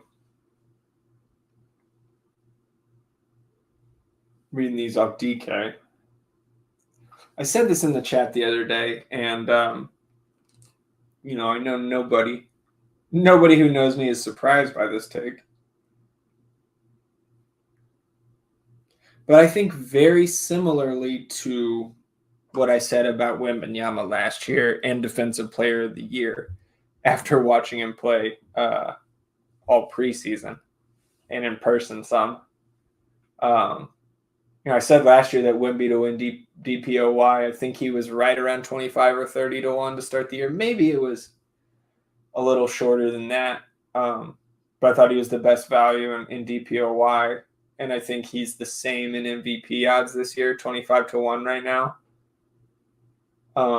Again, I don't very specific set of circumstances have to happen for that to come to pass, but out of all the guys outside the top, right, like your Jokic and Luka and SGA and Embiid, I think that's the best value. Because his ceiling this year is probably best player in the world. Like, think about the improvement you saw in him last season. And maybe you didn't see the same things as me because I watched 80 of the 82 games start to finish, which was a chore watching that team. Any non-Wembanyama minutes are just makes you want to vomit. But the improvement he showed on both ends of the floor, the experience he gained with the national team this summer at the Olympics, silver medal. And now, like, and I know DFS players will be with me on this point, how much better he got statistically, how much better the Spurs got from a real basketball standpoint when they just, put a real point guard out there. Like when you ended the Sohan experiment, that combined with Zach Collins going to the bench, Wemby took off statistically. And then to close the year, after the All-Star break, I think they were 10-12. So essentially 500. A number of those games came without Devin Vassell, without Keldon Johnson, right? As this team was starting to shut things down. And so we know what it looks like with a real point guard in there in Trey Jones, right? Now it's Chris Paul. And again, we're far from peak CP3, but he's still going to get the ball where it needs to go. And I really don't much care who's out there defensively with Wemby because he's a top 10 defense in himself. So I care when he's off the court as a Spurs fan, like how do you stay in games? But now you still got Trey Jones out there, right? So you think he's going to have a real point guard with him no matter what. Like the days of the Malachi Branham, Blake Wesley, Doug McDermott alongside Wemby, like we saw lineups like that for 3 freaking months last year.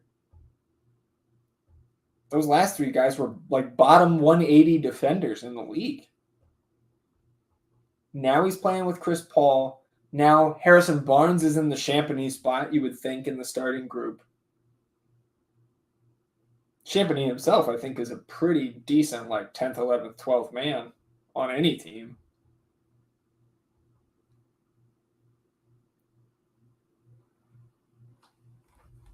So Maddie said, I was out of the room for a few minutes. I heard you say, now it's Chris Paul. And I thought, no, luckily, or maybe not luckily, but no, not halfway through the draft. I'm just over here sparkle jerking, man, trying to kill the time. But again, I just think, like, if this Spurs team, right, who were right below 500 after the All-Star break last year, and, like, playing good teams that needed to win, down the stretch, right, victories over Oklahoma City, highly contested game. I think no Devin Vassell for that one. They beat the Wolves, I think, twice last year. And then, of course, the big one, 3 days before the season ends, completely shifted the Western Conference playoff picture by beating the Nuggets. Again, no Vassell, no Keldon Johnson. 25-1 for MVP. To me, it's the best value on the board. If this team is 500, first of all, they're going over their wins total by 5. You're sniffing around the play-in then. And again, I don't think that this is going to happen. I don't think that play-in gets you MVP. But if you take that, right, it was like a quarter of a season sample size last season where they're right around 500. Wemby's starting to figure things out. And now you add these 2 veterans, right, a champion in Harrison Barnes, what, 7 or 8 years removed now. Maybe not that long. And Chris Paul and all of his knowledge. And that team hits their ceiling, which again, I think is like probably 43, 44 wins. But if you're sniffing around that play-in, again, I just think it's the best value on the board for MVP. Just finished getting my hand cut off, having the procedure to reattach Collected the money from the injury lawsuit. Glad I didn't miss anything. Still waiting on 2. Unreal. Nice. Says, look how much having Mike Conley helped the Wolves. Hopefully CP can do the same for the Spurs. Great comparison. Great comparison.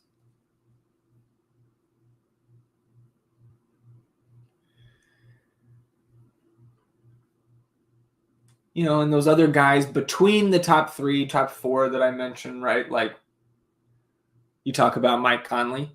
How about Anthony Edwards 12-1? Right? If he continues to improve, if this Wolves team, right, if that wasn't a ceiling that we saw last year, and I don't know why we think it should be. Again, I still think it got a little bit dicey for the take last spring. I still don't think you can win a title with Rudy Gobert.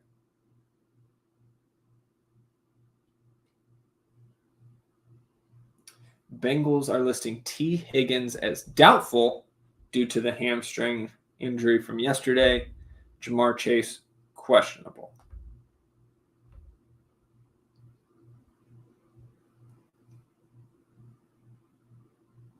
Are there any other like long shots here that have any chance? I mean, Ja at 30-1. Zion's 100-1. I guess again, it's tough there because like that team is so deep, right? Hallie 100-1. If the Suns, who was it earlier talking about the Suns? I think it was Mo. Devin Booker 120-1.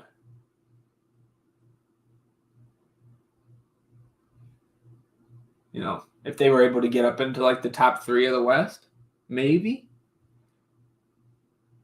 Anybody else have any long shot MVP picks? How about any other awards? Rookie of the Year. Zach Edey, the favorite. It tells you a couple things, right? How much he's projected to play for that Memphis team. How weak this rookie class is. The Edey 6-1, Reed Shepard 7-1, Risha Shea 7.5, Sar 9-1, Castle Buzelis Connect all 10-1, Bub Carrington 15. Probably not going to get enough time early enough in the season to really be in that conversation. Ron Holland 20-1. I could see that. Right? Like this is a guy, wasn't he? Ron Holland put up like 20 in the G already, right?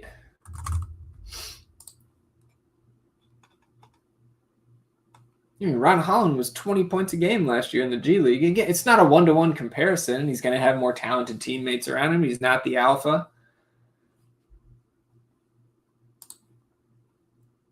But that's probably my favorite value on the Rookie of the Year board right now.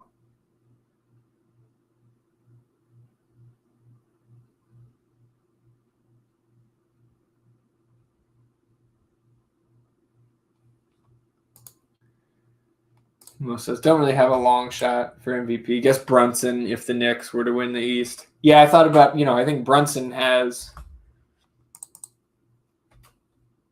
You can make that case, I think, right? Like, he and Tatum are both 18-1. I'd much rather put something down on Brunson there. But I think I agree with you that they need to win the East. And I don't think that the road to MVP gets easier for Brunson with Randall coming back.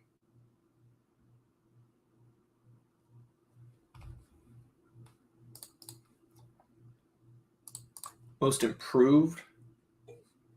10-1 Wemby and Evan Mobley up at the top there.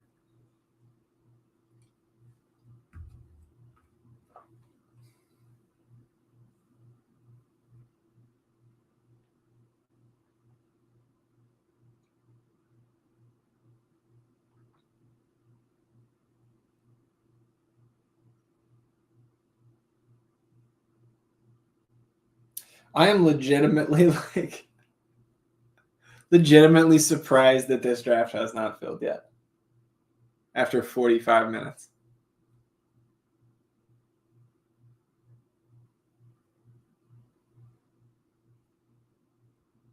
Again, if you are tuned in here and you want to draft along with us, jump in there on Underdog. This is the double dribble tournament. Yeah, I know, Mo. I mean, this is like twice as long as last week. I thought last week was long.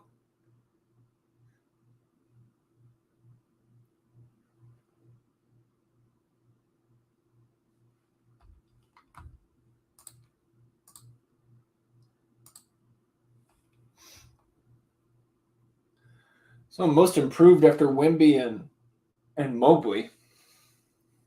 Kuminga, Scotty Barnes, Josh Giddey, J-Dub, Cade Cunningham, Jalen Johnson. See what other potential values are here.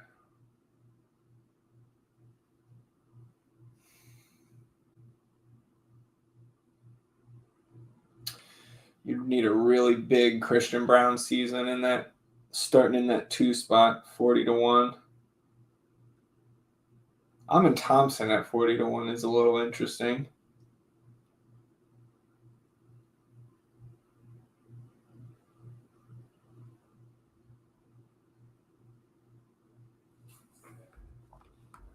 C6 man. Monk, Nas, Levert, Dante, Clarkson, Buddy Hield.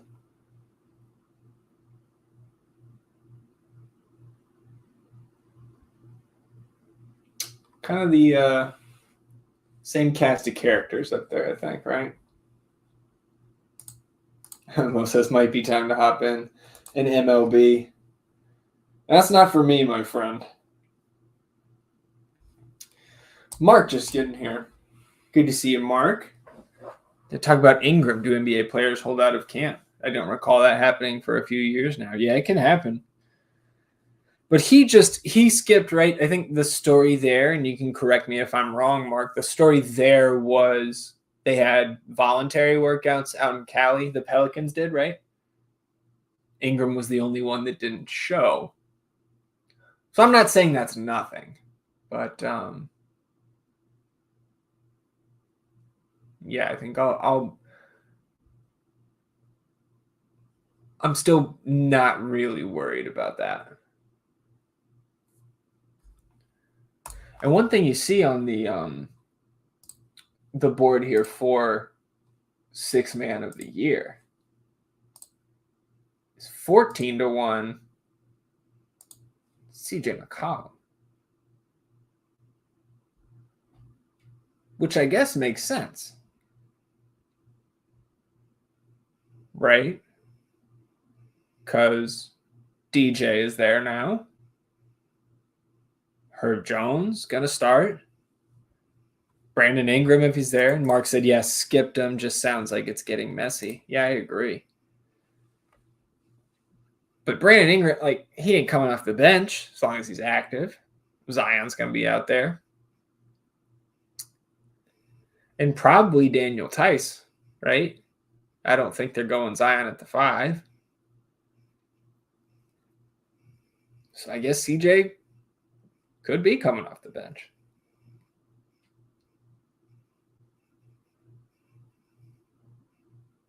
Maybe matchup dependent there with Daniel Tice. Maybe there's Mark. I know you're a Raptors fan there, right, with the logo. I don't know if we have any Pels fans here that are maybe tapped in a little bit more there. I don't know.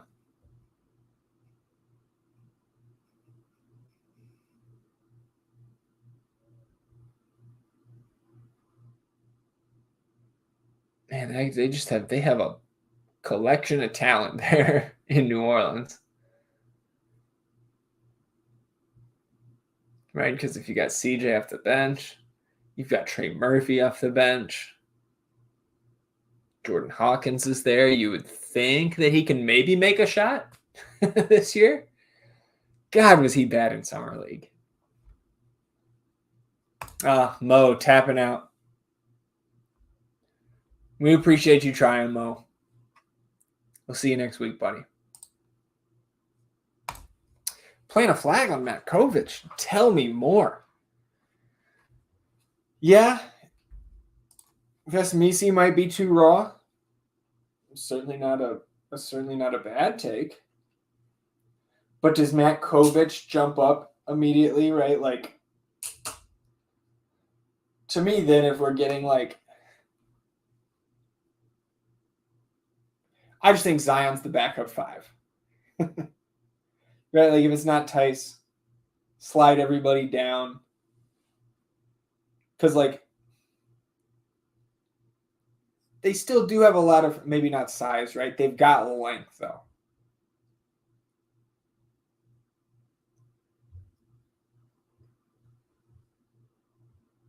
Deep leagues, though, Matt Kovic.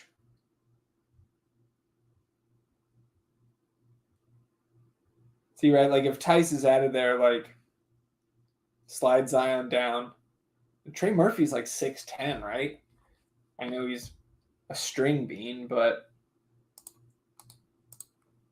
of course, Brandon Ingram on the wing, Herb Jones, right? You can slide Murphy in there, stay big. You can slide McCollum in there, go a little smaller.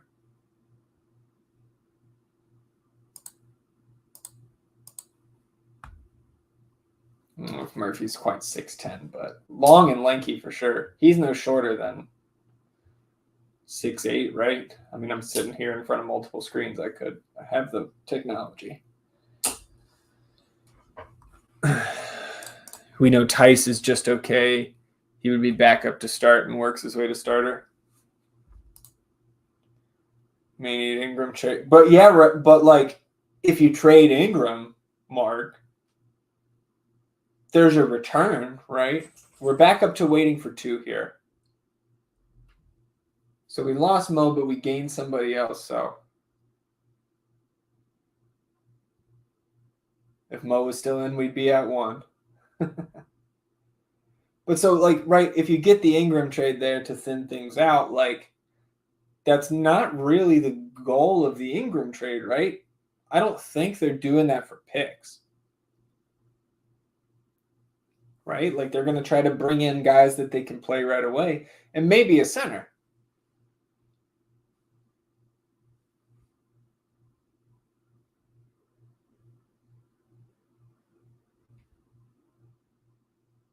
I'm sure we'll have a Matt Kovic today in preseason DFS, though. That I'm much more confident in.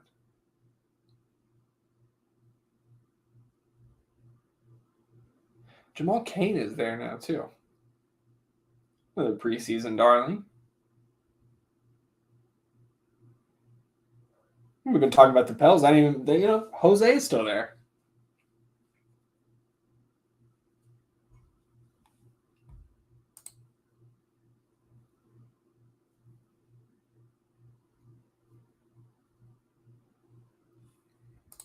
Could do picks and flip them. His market is terrible. And again, that's why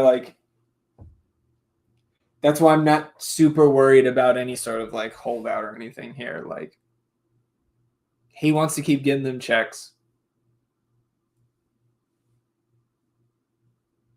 And he doesn't have much of a market. And I agree. When like picks and flip them to me is like, you do that at the time of the trade. And again, that might end up being a freaking salary dump at the deadline. What's their cap sheet look like?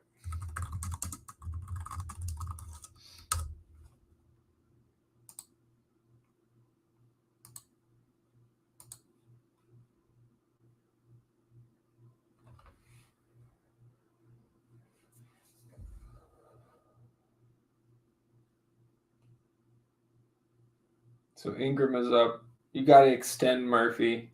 So he's playing on the team option this year. Alvarado also playing on a team option this year, expiring.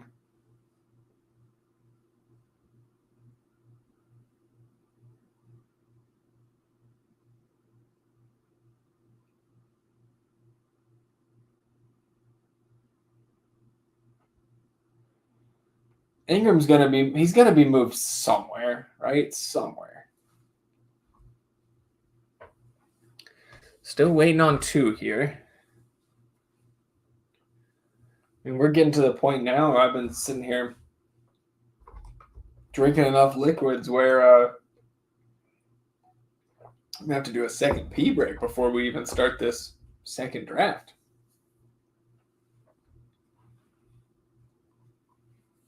I'm also going. We're getting close to an hour here waiting on this draft to start. So I'm going to set 3:30 Eastern. If we have not started this draft, we'll just shut it down at 2.5 hours. But I believe in us still.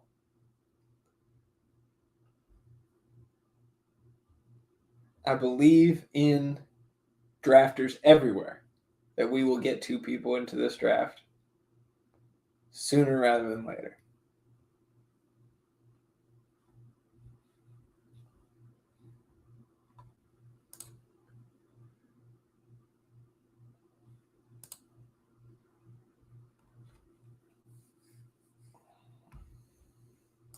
Mark says, guess this is burnout from drafting NFL, people taking a break today. I could see it. And again, I did not max. I think I actually maxed like one of those 20 or 25, waiting for one. More than 100 people watching the stream right now across all the platforms that we're streaming to. If you want to draft with us, get in here now.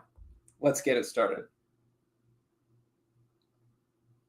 Yeah, I think I maxed one of the like 20 or 25 entry maxes that they had in the summer. It was like a $5 or something. So I'm definitely not burned out on drafting yet, but I could see that for the larger, the player base. Would love to join, but I have to travel for my entries. I remember that, Mark. Waiting for DK to launch their contest and do both at the same time. Oh, good call. We could do a DK. If they haven't launched best ball, that makes me worried about how big their best ball contests are, or lack of prize pool, rather. I'm going to fire a DK draft in one of these weeks whenever they open that up. Again, when it comes to best ball, I much prefer Underdog. Those DraftKings like that, those can be really soft.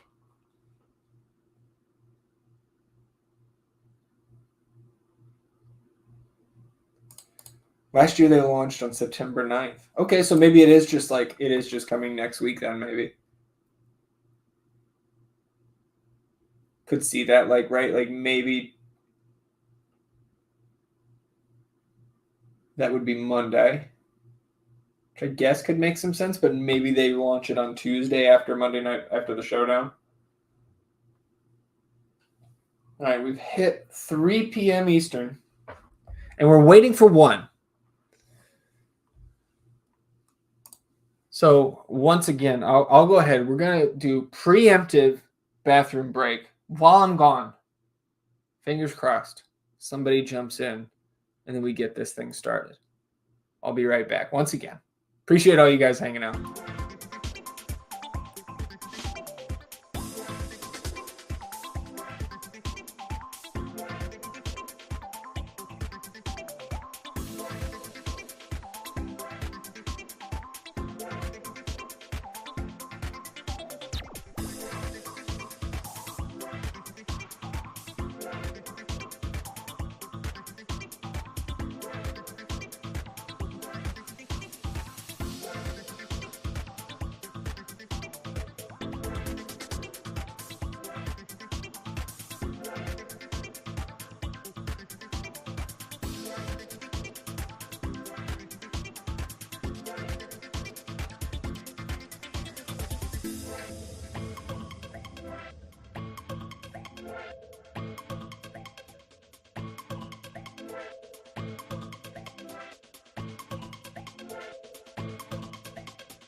No Magic today, huh?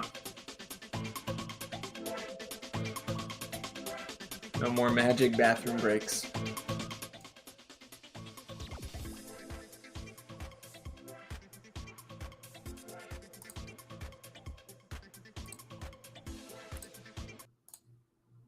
Jump back in here with Mark. See, last year DraftKings was get your center early on. The pool was so thin. I remember that. Because I remember I did top 200 ranks for DraftKings last year as well. And just like, it was like DeAndre Ayton was like pick 35, ranked 35th or something like that. Evan Mobley was like top 20. Just because, to your point, there was just no centers.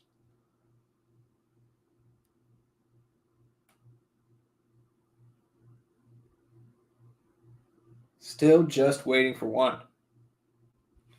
Isn't there somebody out there on their Friday? Maybe you're sitting in your cubicle at work. Maybe you're, I can't advocate for drafting and driving. Maybe you're sitting in bumper to bumper traffic. Maybe you work from home. Maybe you're off today. Maybe you're a little burnt out on drafting NFL. But if you hop into a double dribble draft right now, you will draft immediately. You're a trooper to hang in this. Look, man, I committed over an hour ago. I committed to a second draft. And damn it, we will get it done. Maddie says, I couldn't get into Underdog consistently last year since it wasn't available in Michigan for a while, and I tried some DraftKings, and I really hated the center requirement. Yeah, I remember I fell short, I think, of maxing the DraftKings, whatever their main was last year, because I really just wasn't having a ton of fun with the lack of center options there.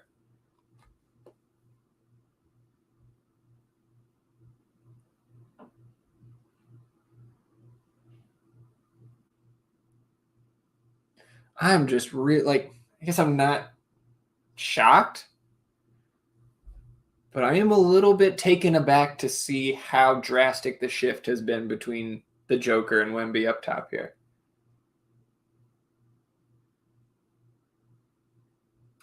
Because 1.2 and 2.1 is just there's been a little bit of a mix between the two, like kind of jumping up and down. Like Wemby was really hovering like 1.8 to 2.2 for a long time.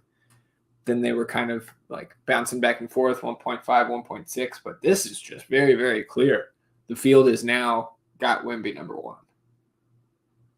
Antonio Gibson listed questionable for Sunday. Got some Gibson shares, some PPR leagues for season long.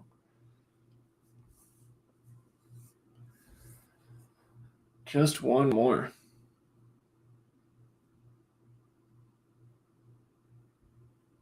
I'm going to have to start bringing like snacks on stream too. So I'm here going through, multiple drinks here. We're cracking the 32-ounce tumbler here. Just water.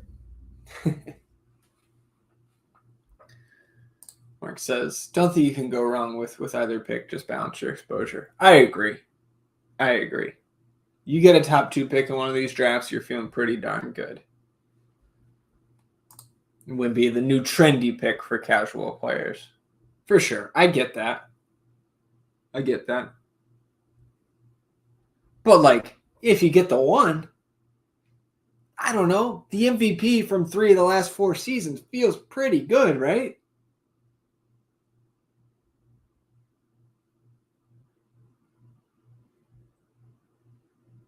And I'm not trying to make a strong argument one way or the other. I'm fine with either. I lean slightly towards the Joker.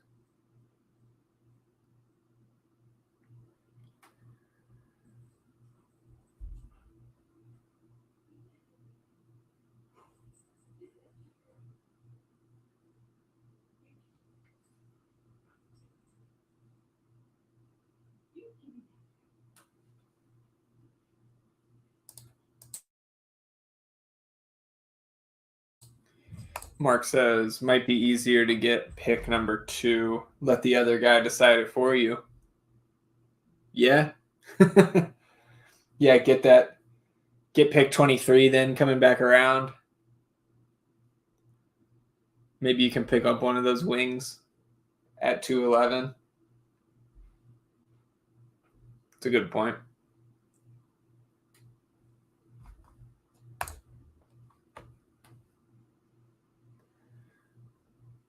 Just need one.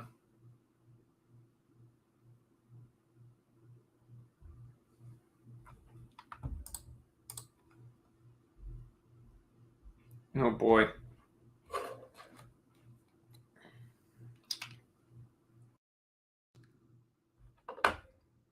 Just double check that you guys can.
Just stopped driving for the first time in over an hour. So busy today at work. I don't know if that was you, UNC, that just jumped in, but we are ready. Connect in here once again. Drafting out of the 2 spot.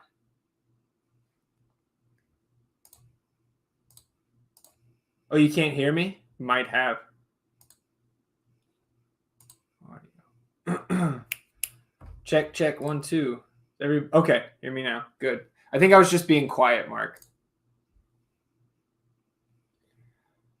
So Maddie's in here still at the 4 spot. Twisted Fantasy once again. And it wouldn't be a Friday live stream without UNC and myself drafting back to back. UNC at the 11, and I'm on the turn. Getting started here in about 5 seconds. Appreciate everybody who stuck around. Let's get after it. So draft 1, we were in the 4 spot. Draft 2, over an hour later at the 12. Jokic goes 1, Wemby goes 2. Consignment was also here, I believe, at the 3 last draft. So same spot there. Matty Giannis goes 4 again, so I like that.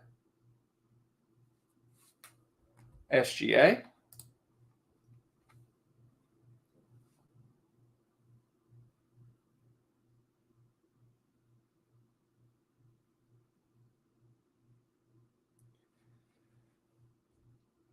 The end of this draft order is just Snipe City for the next half hour.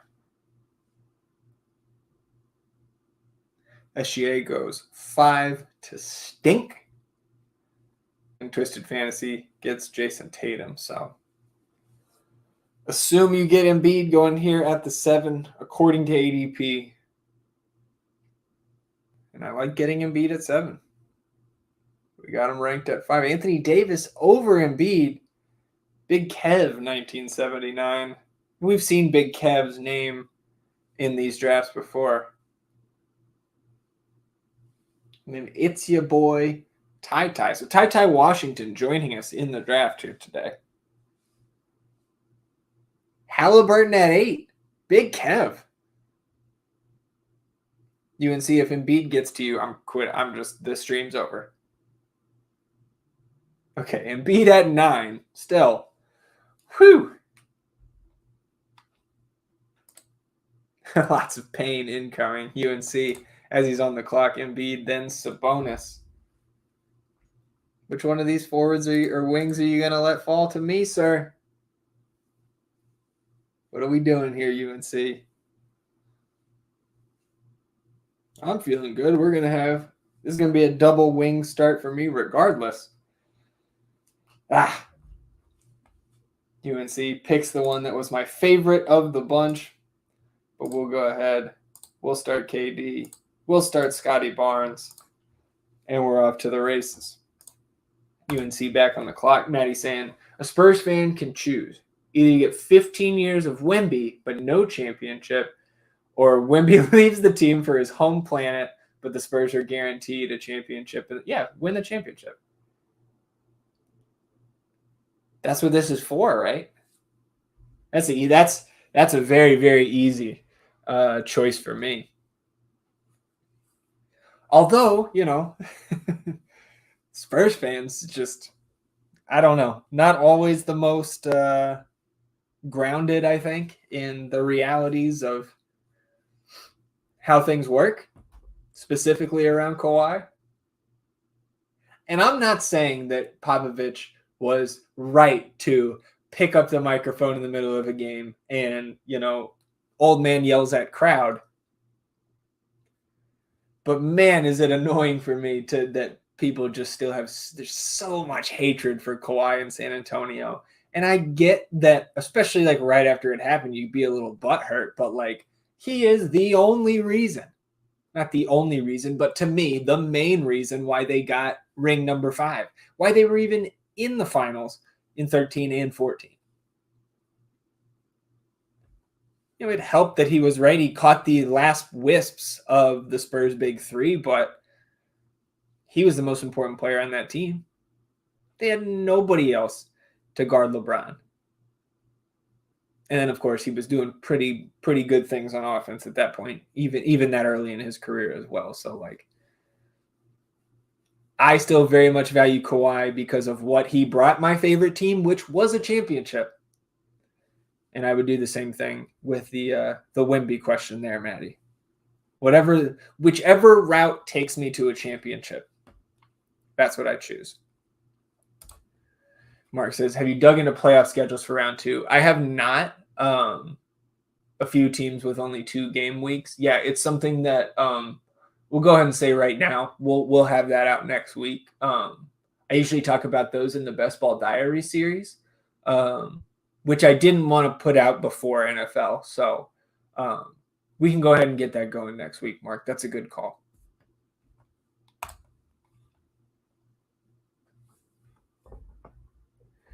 I'm not as worried about that because the playoff round is one round, right? Like it's 5 or 6 weeks this year.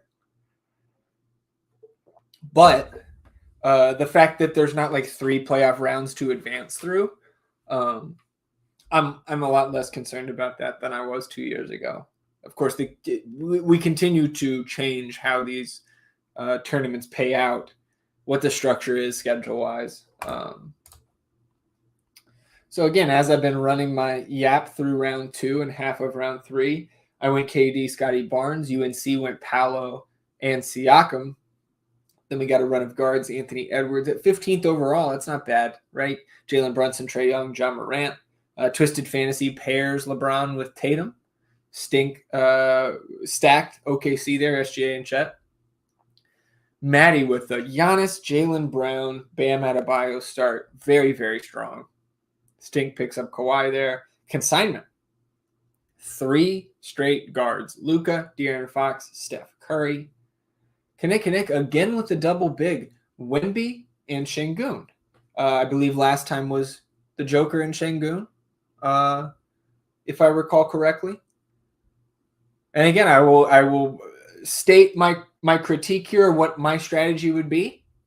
I would be done with bigs after that. Kelly 23 in the 1 spot. Jokic, Booker, Spider Mitchell. Twisted Fantasy. LaMelo with Tatum and LeBron. That's probably my favorite start here. Twisted Fantasy or Maddie. Tatum, LeBron, LaMelo is pretty darn good. Zion goes to Big Kev. Then DeMar at pick 33. So both UNC and I picked up 2 wings. Bitcoin, username Bitcoin here in the 10 spot, has no wings. So UNC, I think, just going to kind of raid each other here on guards.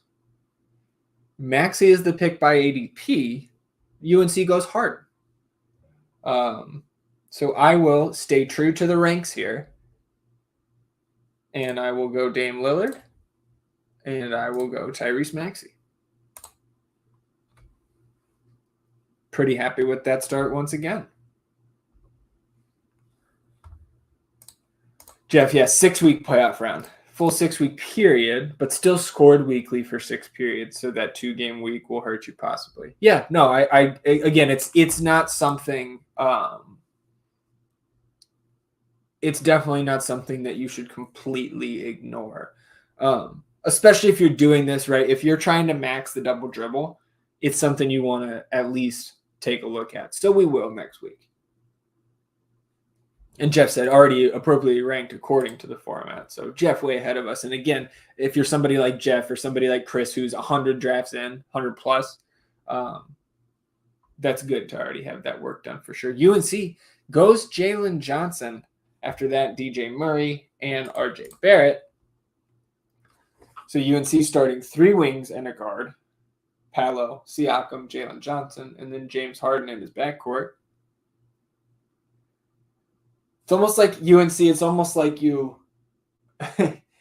just doing the opposite of what you just did, which we like to see that. But got burned so bad on the wings on the last draft. And there you go, yeah. Now Modest won't look so rough on my team. I agree. After Cade goes Franz. Twisted Fantasy on the clock here at 43 overall. Evan Mobley. You got Tatum, LeBron, LaMelo, Evan Mobley.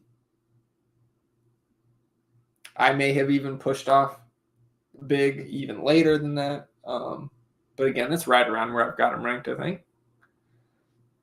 Stink, then Maddie, then consignment here in round 4.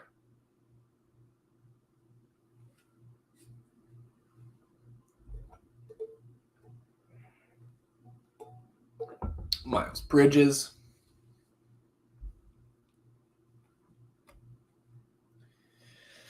Kyrie.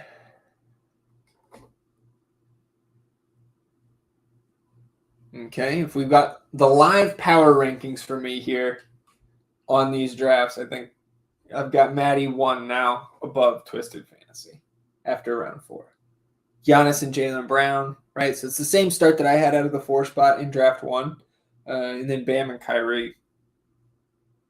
Not too shabby. Consignment gets their first wing with Kyle Kuzma. Kinnick goes Brandon Ingram. So a 0-2-2 start there out of the 2 spot. Kelly 23 picks up their first wing to close out round 4 in the 1 spot. So they've got Jokic in the middle, Devin Booker and Spider Mitchell in the backcourt, McCall Bridges and Jimmy Butler on the wing. So Kelly 23 rounding out their team through 5 rounds nicely. 2-2-1 build. Kinnick maybe. Yeah, there you go. Josh Giddey at 50. Love the pick. So now then, Giddey, Randall and Ingram on the wings, Wemby and Şengün in the middle / flex.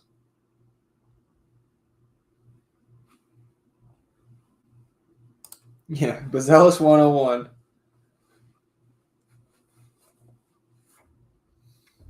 Vooch off the board, then Brandon Miller. Pretty nice start there for Matt.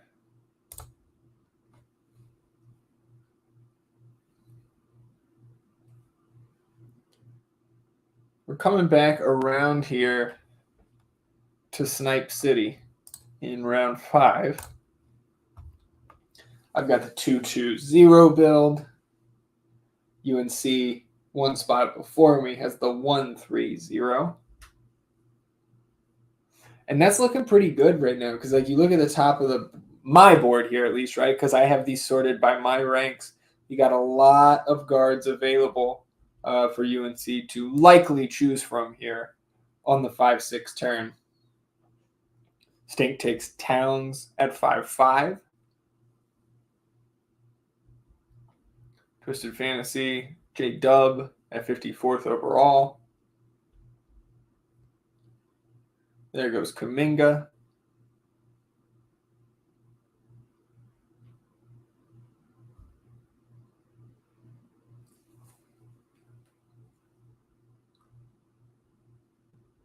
$3-0-1 here for Big Kev on the clock, who went Hallie, I believe, at 8th overall. Takes Triple J there.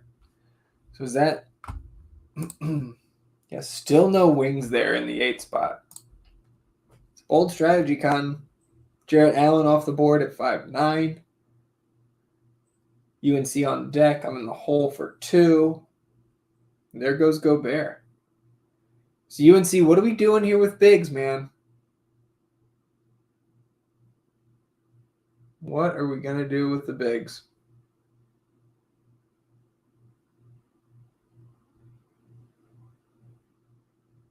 UNC goes Emmanuel quickly. Jamal Murray is going to be my first pick there.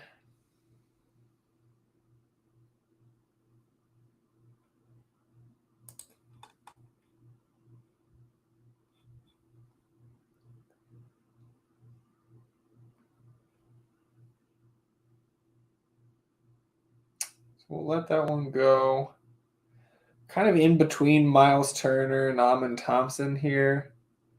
I think Miles Turner is probably the better pick for the way this build is going. And I'll have options for all 3 positions on the next turn. So I'm going to go ahead and take Turner. Kind of put UNC into more of a bind here, probably. He's gone 2-3-0 so far on the clock in the 6th.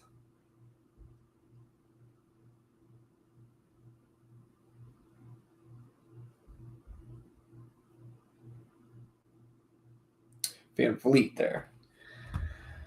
Just, I would say you and Chris are looking at a 4 big build. Yeah, certainly shaping up that way. Race for Klingon is on. Yeah, great in a 4 big build. I agree. Yeah, yes. That first snipe of the day. Or first snipe of this draft, at least. Really trying to turn the screws on UNC there. Why do you have to use logic? I don't know if it was so much logic as just like being petty and trying to cause you a headache. Because I know you're going to give me one, if not later in this draft, next Friday, right? We go back and forth every week, I feel like. Mark says, great content here. Want to see how UNC finishes. Yeah, and again, this is I think it is good. Maybe not just the content part of it, right, Mark? But like it's good experience here to figure out what you're going to do when it doesn't go the way you planned or the way you want. And that's almost like UNC's now both drafts today, right? For different reasons, right? This is me like trying to kind of just focus on what he's got and pick on him a little bit. But in that first draft, right, where Dame Lillard drops all the way to him in the middle of the 4th round, and he makes the decision, right? I can't pass up on that value, but then what am I going to do with my wings? It's good practice for sure. So we can pull the board back up here. We're 12 picks away. We're closing out round 6 now. After I went Turner and Chris went Van Vliet, Tobias Harris, Jalen Green, Michael Porter Jr., then a little run of guards, Desmond Bain, Cam Thomas, Devin Vassell. Matt picks up Derek White, then Jabari Smith. Kinnick.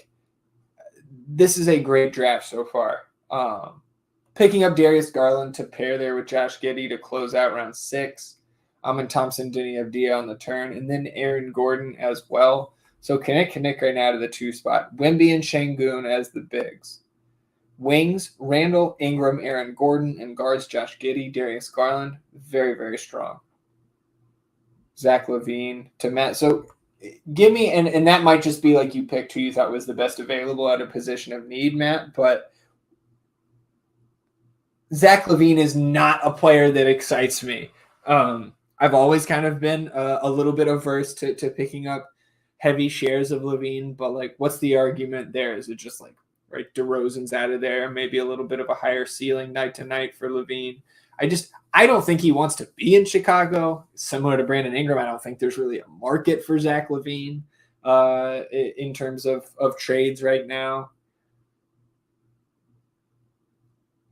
I think LaVine, Kobe White is kind of an interesting either or, so to speak. All right, so we're coming back in range of Snipe City here. I'm on a 3-2-1 UNC on a 3-3-0. Imagine he's eyeing that DeAndre Ayton at 7-11 here. Some of the top wings on the board based off my ranks: Middleton, Thompson, Trace Jackson Davis. Guards: Simons, McCollum, D'Lo, Jordan Poole. Jaquez goes at 80th overall. 3-1-2 build here in the 9 hole. And Terry Rozier at 81. Then Brandon Podziemski. So UNC can pick up the Ayton if he wants. Other big options. Porzingis there, Nurk there. He goes Middleton. Okay. That's fair, UNC. But, I mean,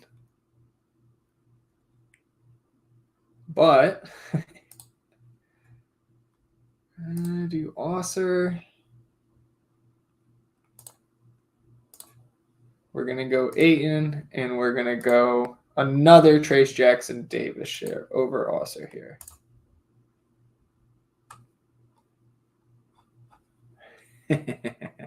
Never eyeing Ayton. All right. D'Angelo Russell to UNC. Then OG. And we'll pull the board back up here.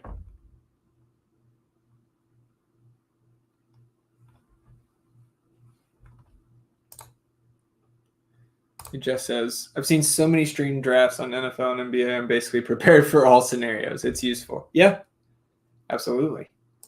Matt says, like LaVine as a third guard, think they will try to showcase him early to build a market. Yeah, totally fair.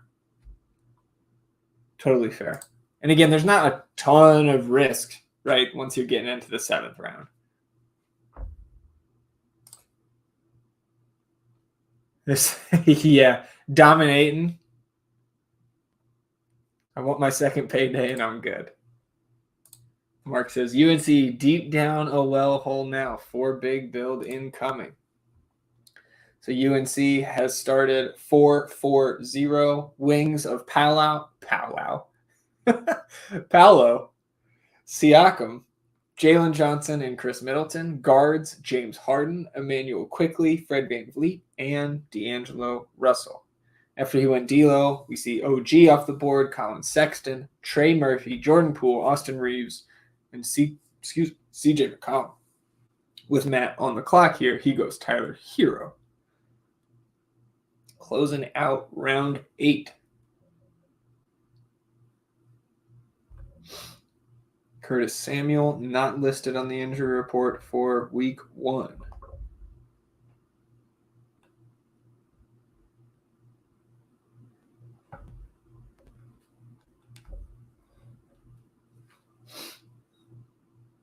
PJ Washington. Now Nick back up on the clock. UNC is a strong draft if you can bring home the big position now. I agree. And there's plenty of options left, right? And, you know, I imagine we're going to see, right, you'll have Valanciunas there probably, Mark Williams, Zubac, right? Lively is in this range. Porzingis could potentially fall again, right? We have a lot of similar users in this draft. As the last one, when I got Porzingis, I think at pick 117.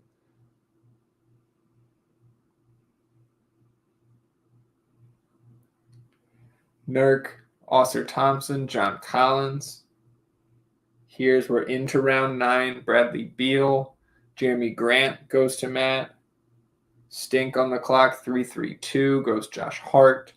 5-2-1 for Twisted Fantasy. 5 guards already. See where they go here.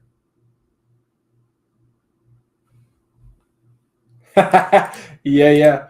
Please don't let Modest come back to me. I need a big. Well, he might get back to you, my friend. ADP is 99. He's, wow, double-digit ADP.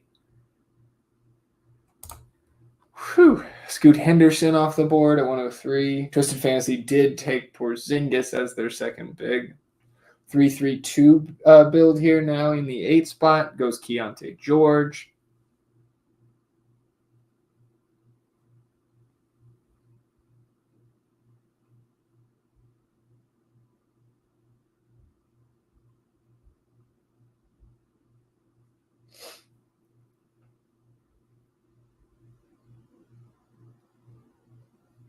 Hartenstein.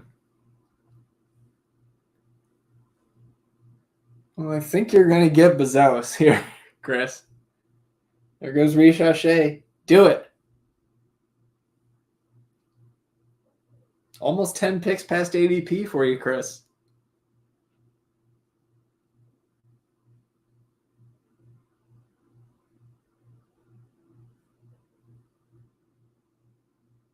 He did it. Modest, Bazelis off the board. Ooh, what do we do here? Don't have any Sohan yet, I don't think. So we'll bolster the wings.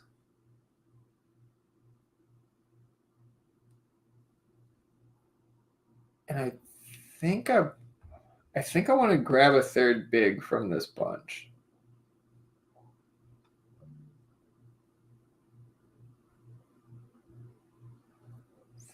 I think I'm going to go J-Val.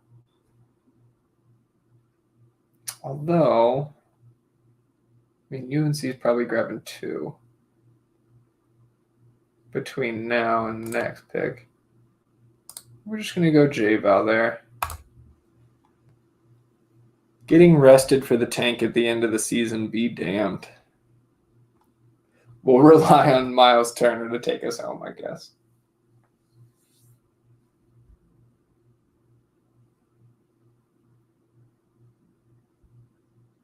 UNC goes Zubac for his first big. I think Ayton probably the only thing I don't like about this team so far, right? Because if you look at the board where I took him, I could have just gone. A Trey Murphy, an OG, a D'Angelo Russell, bolstered the guards and the wings a little bit more. I don't hate it, but I'm also not averse to getting a fourth big in this build either. But probably like a 15th, 16th round. Maybe we're looking at a Draymond, a Mitch Robinson, a Day'Ron Sharpe, right? Those guys that we've talked about in the later rounds. Yeah, I wouldn't taken him, man. Not there. I'll stick to my ranks on Modest for now. So after Chris took Zoo there to start the 10th, Keldon Johnson, Klay Thompson, Cam Johnson. Little run of Suns, Johnson, Thompson, Johnson. Derek Lively, Zach Edey. Stink on the clock, 4-3-2 build.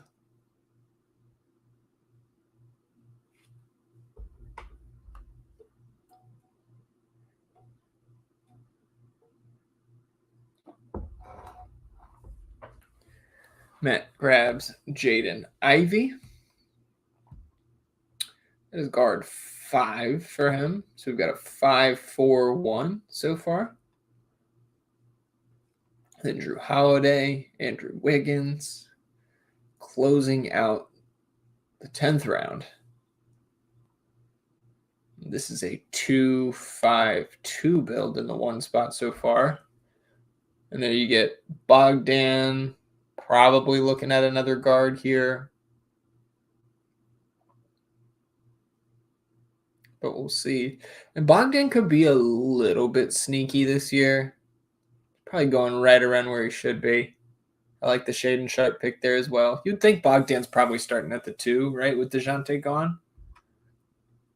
Maybe not. I would slot him in there for now, I think. All right, like who else? I don't think they're going to start Dyson Daniels, but that's probably the only other option at the 2, right? Because you're starting Trey. I think for now, at least, you're starting DeAndre Hunter, Jalen Johnson, Clint Capella. Forgot David Roddy was there now, too. Russell Westbrook, Max Strus, Dante DiVincenzo. DiVincenzo going to Matt. Stink takes Herbie Jones. So we're coming back around. I think UNC looks like going to have plenty of passable options at big here. Mark Williams, Brooke Lopez, Jakob Poeltl, Alex Sarr, Naz Reid, Bobby Portis, all still on the board here. Again, reading from my ranks, of course, in that order. I've got the 3-4-3, UNC 4-5-1, Stephon Castle, Kelly Oubre, Taylor Hendricks off the board. Little run of wings here. 6-1-3 build in the 9 spot. You would think this is going to be a wing, but who knows? It's your boy Ty Ty. Clearly a wild card.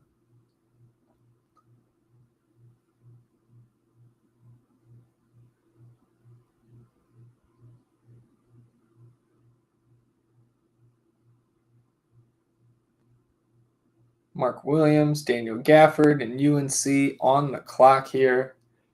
We're going to close out round 11.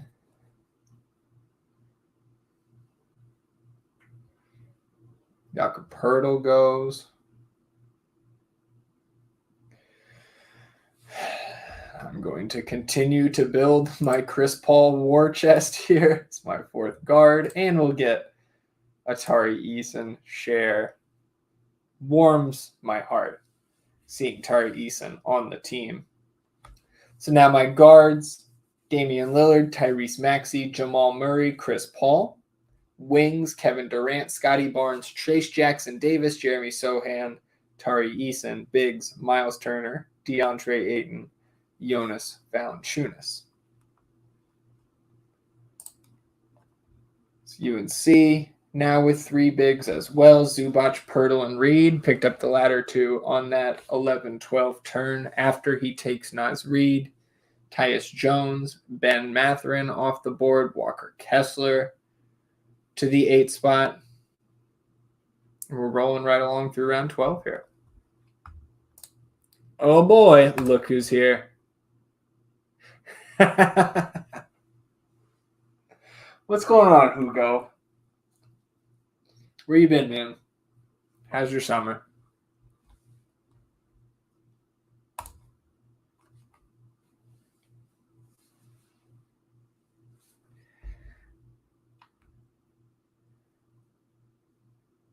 We've been here a while. We're coming up on 3 hours of this best ball stream. How we feel now that Hugo's in the building, aka Detective Gillis's $80 uniform pants. Traveling between DFW and Philly for work? Busy summer for you then. Doing well, man. Very excited that NFL is back. Even more excited that we're about 6 weeks away from NBA regular season basketball. I will say I give Hugo credit, was all over Scotty Barnes in best ball drafts last year. Really paid off. How we feeling about your Mavs, Hugo? Coming off the finals appearance, right? Western Conference champions. Klay Thompson in the mix. The return of Spencer. Najee Marshall. How are we feeling about it? Feel good? Chris, also on the Scotty Barnes bandwagon last year. Both of you guys more than me. So credit to you guys on that last year. I was picking up a lot of Scotty late because you guys kept talking me into it. Jeff says, like the Naz Reid pick for UNC's team. High ceiling, great pick for a 4-big build. I agree. UNC said he had close to 50% Barnes last year. And again, that's 150 teams, right? 150. Talking Dallas here. Klay is a plus, but not as good as the locals are putting on. More excited about Najee. I think that's a fair take. Hugo knows ball, right? And Chris says, Jeff, I appreciate the kindness this draft. It can't always be in attack mode. See, Jeff, I know, right? You're taking a little break this week. Next Friday, we need both of you guys in the draft together. Really, right? We turn the attack mode up to 11 then.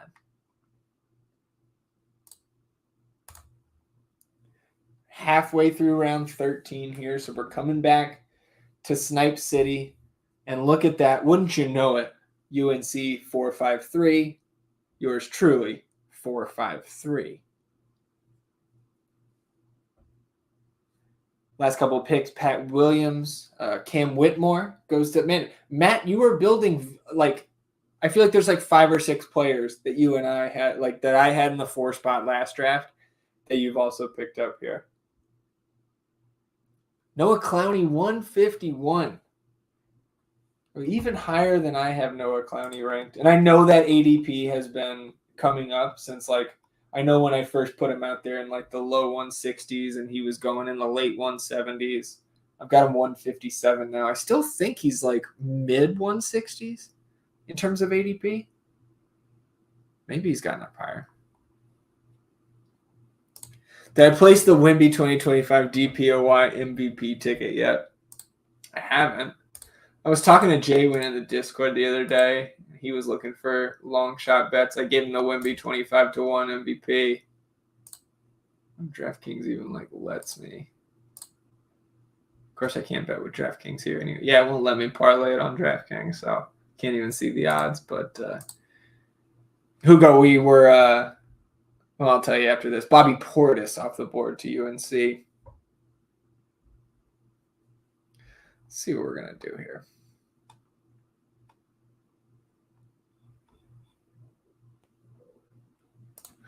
I don't have a ton of Shepherd. We'll take that upside. Maybe something goes a little bit sideways there. And do I handcuff the Portland Bigs?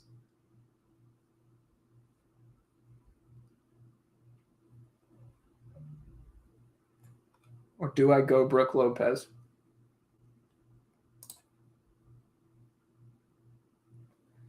I don't like this decision very much. I should say I don't like having to make this decision very much. But I'm going to try it just for this draft. We'll go Donovan Clingan.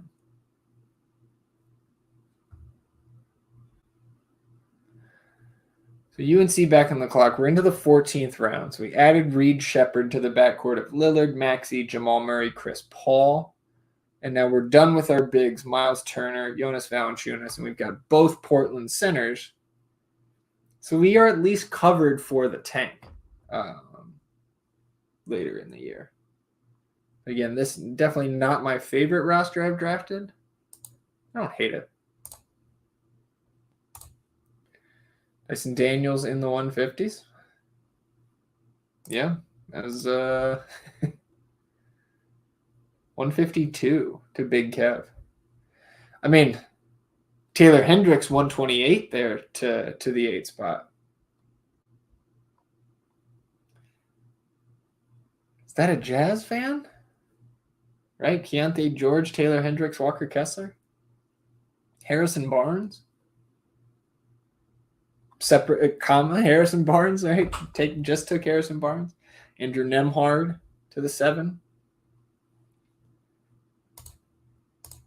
Yeah, Robert Williams. I mean, he's erased himself at this point. Actually, like, what? How does he stay healthy? And when's the last time we saw it happen? Right? The Time Lord. Last time we saw it happen, 1968.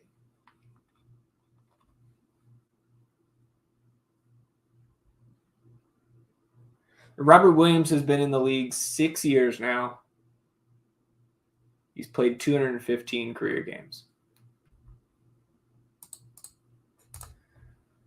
Who'd the FTN fam in this draft take first? Kinnick got second pick. He got Wemby. Matt Harrison in the chat with us here got 4. He went Giannis. UNC got the 11 spot. He went Paolo. And I'm at the 12. I went KD. Into the 15th now. After Nemhard went Rui, Trey Jones, Brooke Lopez at 165. That's pretty nice, Matt. Mike Conley, DeAndre Hunter, Draymond Green, Corey Kispert, Malcolm Brogdon, Grayson Allen, Onyeka Okongwu. So that's 2 and 3 bigs for you. So Bam, yeah, Matt rounding out the team very nicely with Brolo and Okongwu there in the 14th and 15th rounds. So we've got the 5-5-4 headed into our final 2 picks here. So we're definitely looking for guard and wing to close this out. And we'll see if UNC sends me into the weekend frustrated here. Both sitting on 5-5-4 builds at the 11 and 12 spots. Yeah, Chris saying really like Matt's team. I agree. We'll take a look at that here in a moment. Hugo saying, but Bobby Williams' knees have played more. Yeah, I mean, those knees are right. They've traveled the centuries. Jovic, Caruso. Oh, but see, I thought UNC might try to get that Bub Carrington from me. And Jeff says, I think we all know you want Jalen Wilson. Yeah, I mean, Wilson's there, Banton, Khalil Ware. And UNC goes where, so I will Jalen Wilson. But now we're looking at guards here, right? And like, it's kind of thin. This is where I do see Ben Simmons has now lost his ADP. So nobody taking that leap.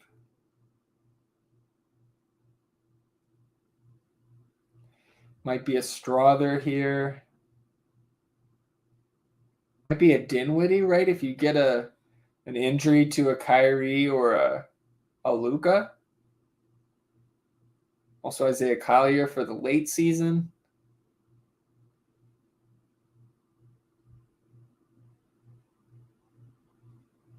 I'm going to go Collier. I think he gets a lot of time at the end of the season here, but we'll see. It's kind of the quintessential 16th round pick there. UNC goes a little bit more conventional with the TJ McConnell. Really swinging for the mid-March fences there with an Isaiah Collier in to start the 16th round. It's my first share.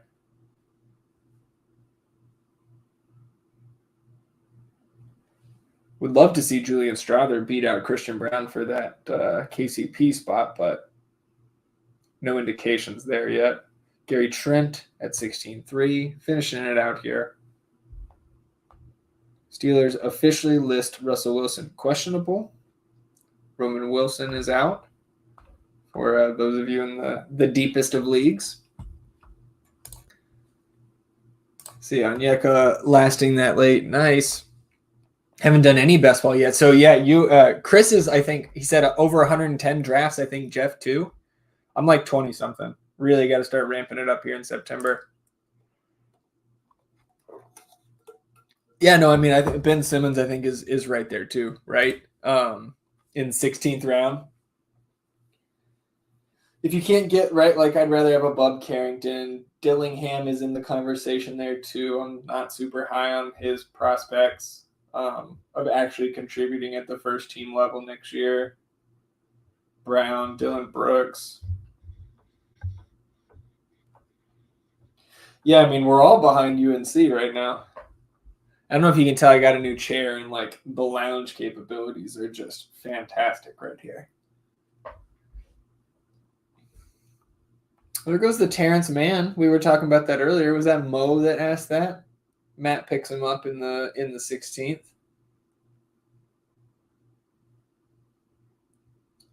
Kelly Olynyk as well. Delano Banton, Jarris Walker.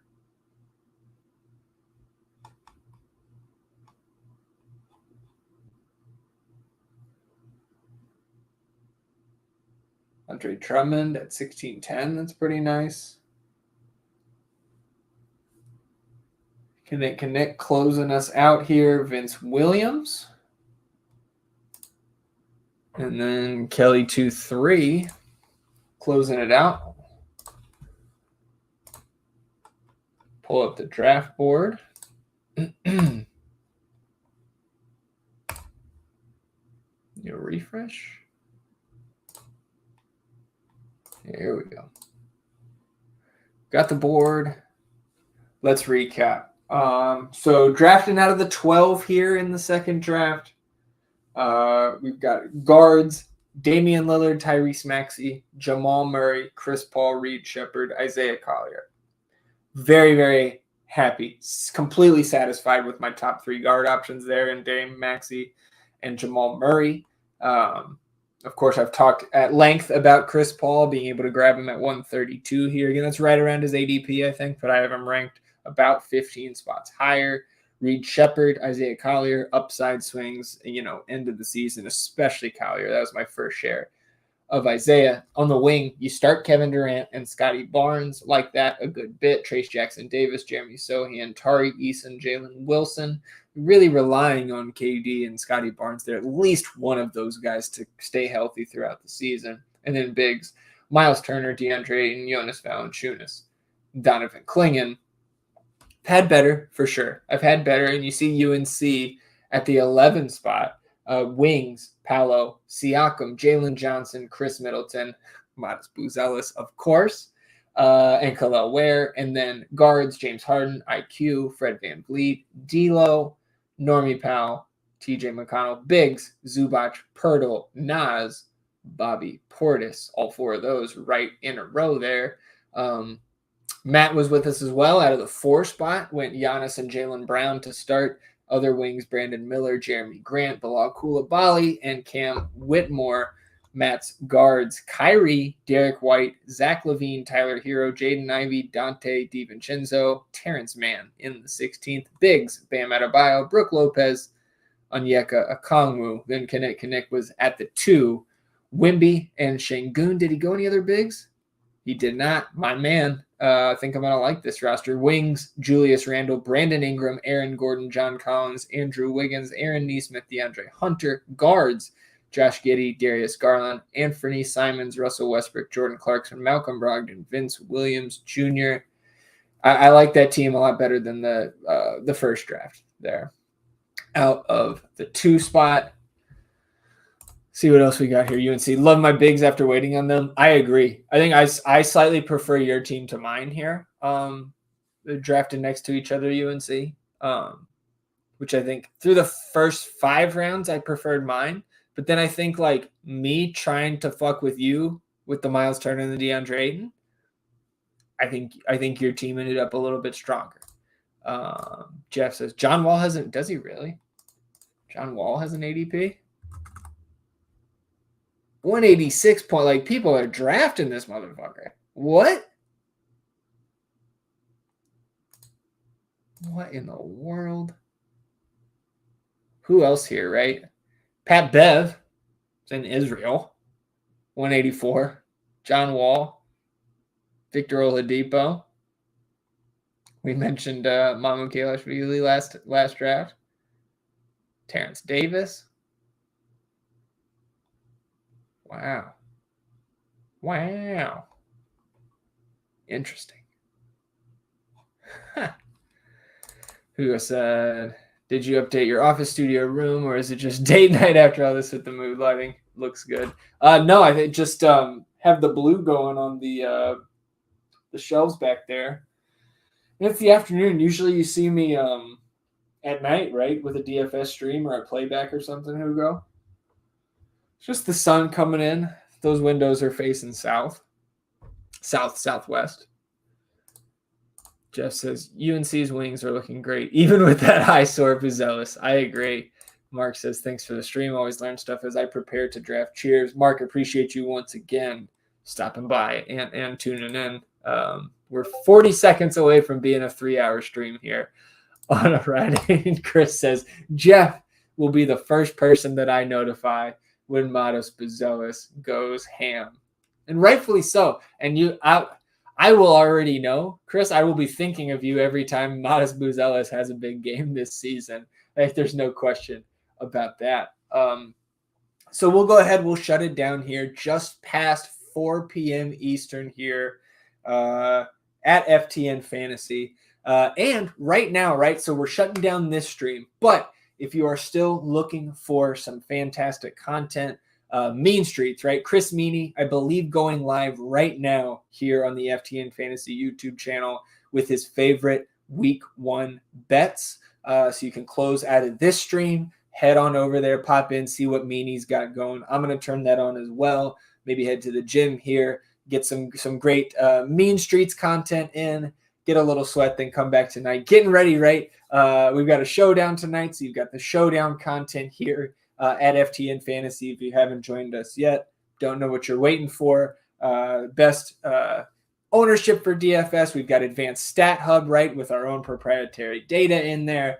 It's a great time to be a member here at FTN Fantasy. And then again, if you're just here for the best ball information, FTNFantasy.com's where my free Underdog Top 200 rankings will live between now and the beginning of the season. Those updated at least once a week before we start here on Fridays, and hopefully see you guys all back here next Friday every Friday between now and the start of the season, 1 p.m. Eastern, live streaming some Underdog best ball drafts right here on the FTN Fantasy YouTube channel. Again, sign up at Underdog if you haven't yet. Promo code FTN at sign up will get you a 100% deposit match bonus up to $1,000 right now at Underdog with promo code FTN. Also will get you a special discounted pick. You can also check out the FTN Fast Break podcast, myself, Mike Randall, talking all things hoops, really not just NBA. We're talking some of the W. We'll talk some college hoops closer to the season, of course, because that is Mike Randall's bread and butter. So those are Mondays. Wherever you get your podcasts, you can also see those here on the FTN Fantasy YouTube channel. Mondays in the offseason, Mondays and Thursdays once we get into the NBA regular season. Hugo says, yeah, color lighting felt different. There's a Gilligan's Island joke in there. I'll let you, the witty one here in the bunch, are certainly a little bit quicker on your feet than me. I'll let you deal with those, Hugo. Glad to see you back. Glad to see Ezekiel in here earlier. Appreciate everybody who stuck with us through the hour delay between drafts. Appreciate all you for being locked in and sticking with me. Back with the fast break on Monday. Back here, same time, same place for some more drafts next Friday. Appreciate you all being with me, tongue-tied on hour 3 here. Enjoy your weekend, everybody. Goodbye.